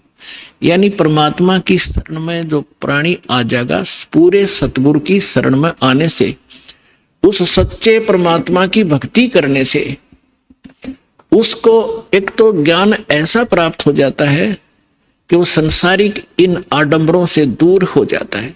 उसको ज्ञान ऐसा निर्मल मिल जाता है कि ऐसा निर्मल ज्ञान है, ये निर्मल करे शरीर और ज्ञान मंडलीक है, भाई चकवे ज्ञान कबीर। उसको ज्ञान ऐसा मिल जाता है कि यहाँ तक पीछा छुड़वाएं पार पड़ेगी, ना कोठी की घनी आवश्यकता, ना बंगले की, ना ज्यादा यहाँ अटपट चले नहीं, क्योंकि हमारे परमात्मा सारी ब्रह्मांड के पालक, सबके रचनहार, एक झोपड़ी में टाइम पास करा करते और हाथ से कपड़ा बुनकर निर्वाह करके दिखाया करते थे, जो सबका पालन करने वाले। नहीं तो वो एक वचन से एक बहुत बड़ा महल बना सकते थे, उन्होंने ईंट सीमेंट डालने की जरूरत नहीं थी। वो हमें ये बताना चाहते थे, इस गंदे लोक से निकलना चाहते हो तो यहाँ की बकवाद छोड़नी पड़ेगी, केवल यहाँ से जन्म और मृत्यु का छुटकारा चाहिए आपको, तो ये भक्ति कर लीजिए। गीता अध्याय नंबर 7 के श्लोक नंबर 29 में कहा है, गीता ज्ञान दाता कहता है कि जो मेरे ज्ञान को आश्रय कर लेता है और तत्वदर्शी संत की जो खोज कर लेता है, और वो व्यक्ति जो केवल जरा और मरण से छूटने का प्रयत्न कर रहे हैं, वो उस तत्व से परिचित हो चुके हैं और सारे दातम ज्ञान से परिचित हैं और वो सब कर्मों से परिचित है, वही प्राणी जरा और मरण से छूटने का प्रयत्न करते हैं, इस संसार के किसी सुख की वो कामना नहीं करते। तो यहाँ इस आने से आपको ये ज्ञान हो जाएगा और फिर ये समर्थ है। आपको जिस चीज की आवश्यकता होगी, बकवाद नहीं सुनेगा आपकी। आपको आवश्यकता होगी तो आपको तुरंत दे देगा, ला कहते कुछ भी कारण बनाओ। तो इसलिए यहां परमात्मा कहते हैं, कहे कबीर और सब दुखिया, एक संत सुखी मन जीती हो। मन जीतना यही होता है कि जैसे हमने यहाँ की ये जो नाचना गाना, इसका तो ज्ञान ही हो गया, बकवाद है मतलब की। अब नाच गा रहे हैं, ढोल पीट रहे हैं, डीजे बजा रहे हैं, अगले दिन दूल्हे की मृत्यु हो जाती है, टक्कर मार कर रो रहे हैं, बजा ले डीजे। तो यहाँ संत कहते हैं, ना जाने, नानक साहब जी कहते हैं, ना जाने काल की कर डारे, किस वे ढल जा पासावे, अर्जिना के सरते मौत खुड़क दी उन्होंने केड़ा हंसावे। जिनको मौत दिखाई देती है, जिनको जाना है यहाँ से, पता है कि ना जाने कब बिजली गिर जाएगी, तो वो ये बकवाद नहीं कराया करते। अब कोई भयंकर रोगी है और उसको पता है कि कैंसर होगी है और कुछ दिनों का मेहमान है, उसको वो सुनियो डीजे और करके दिखाओ बकवाद, उसको तो उंगलियां पर दिन गिनने पड़ते हैं कब मौत होगी, कितने दिन का जीवन है। तो हम सबको कैंसर है। परमात्मा कहते हैं कि जग सारा रोगी आरे, जिन सतगुरु वैद न जाना, जग सारा रोगी आरे। जन्म मरण का रोग लगा या तृष्णा बढ़ी खांसी, और आवागमन की डोर गले में पड़ी काल की फांसी। तो हमने ये काल की फांसी दिखाई देनी चाहिए, और यहाँ से जब निकलने की जब श्रद्धा बनाएंगे तो हमारा मन जीता जाएगा, तब मन जीता जाएगा। इस ज्ञान से हम उल्टे हटेंगे और फिर परमात्मा साथ रहेगा। कहते हैं, कल्पे कारण कौन है कर सेवा निकाम, सेवा माने पूजा, और मन इच्छा फल दूंगा जब पड़े मेरे ते काम। तो इस प्रकार इस सत साधना करने से आपका भी मोक्ष, आपके बच्चों का भी मोक्ष। और कबीर साहब ने ये वो समय वो है जो वचन पहले कहा था कि भक्ति बीज होगा जो हंसा, और तारों तास के इकोत्र वंशा। अब हजारों वर्षों तक ये सत साधना चलेगी, पूरे विश्व में ये ज्ञान फैलेगा। या कोई सुखी नहीं है, चाहे कितना बड़ा अपने आप को प्रधानमंत्री मान रहा है, चाहे कितना वैभवशाली समझता है, उसने सपने में सुख नहीं है आज के युग में। तो इस ज्ञान से, इस भक्ति से आपकी आवश्यकता भी पूरी होगी और मन भाग जाएगा, आत्मा दृढ़ होगी, आपका मोक्ष होगा, सतलोक चले जाओगे। सदा सुखी हो जाओगे और रहना मर्यादा के अंदर।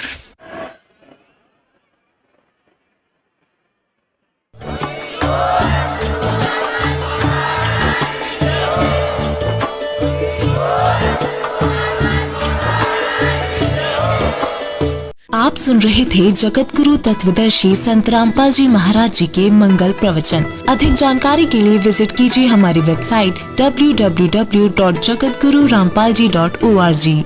संत रामपाल जी महाराज जी के शुभ आशीर्वाद से पूरे विश्व भर में 500 से भी ज्यादा नाम दीक्षा केंद्र हैं, जिन पर संत रामपाल जी महाराज जी द्वारा ऑनलाइन निशुल्क नाम दीक्षा दी जा रही है। अपने नजदीकी नाम दीक्षा केंद्र का पता करने के लिए संपर्क करें 8222880541।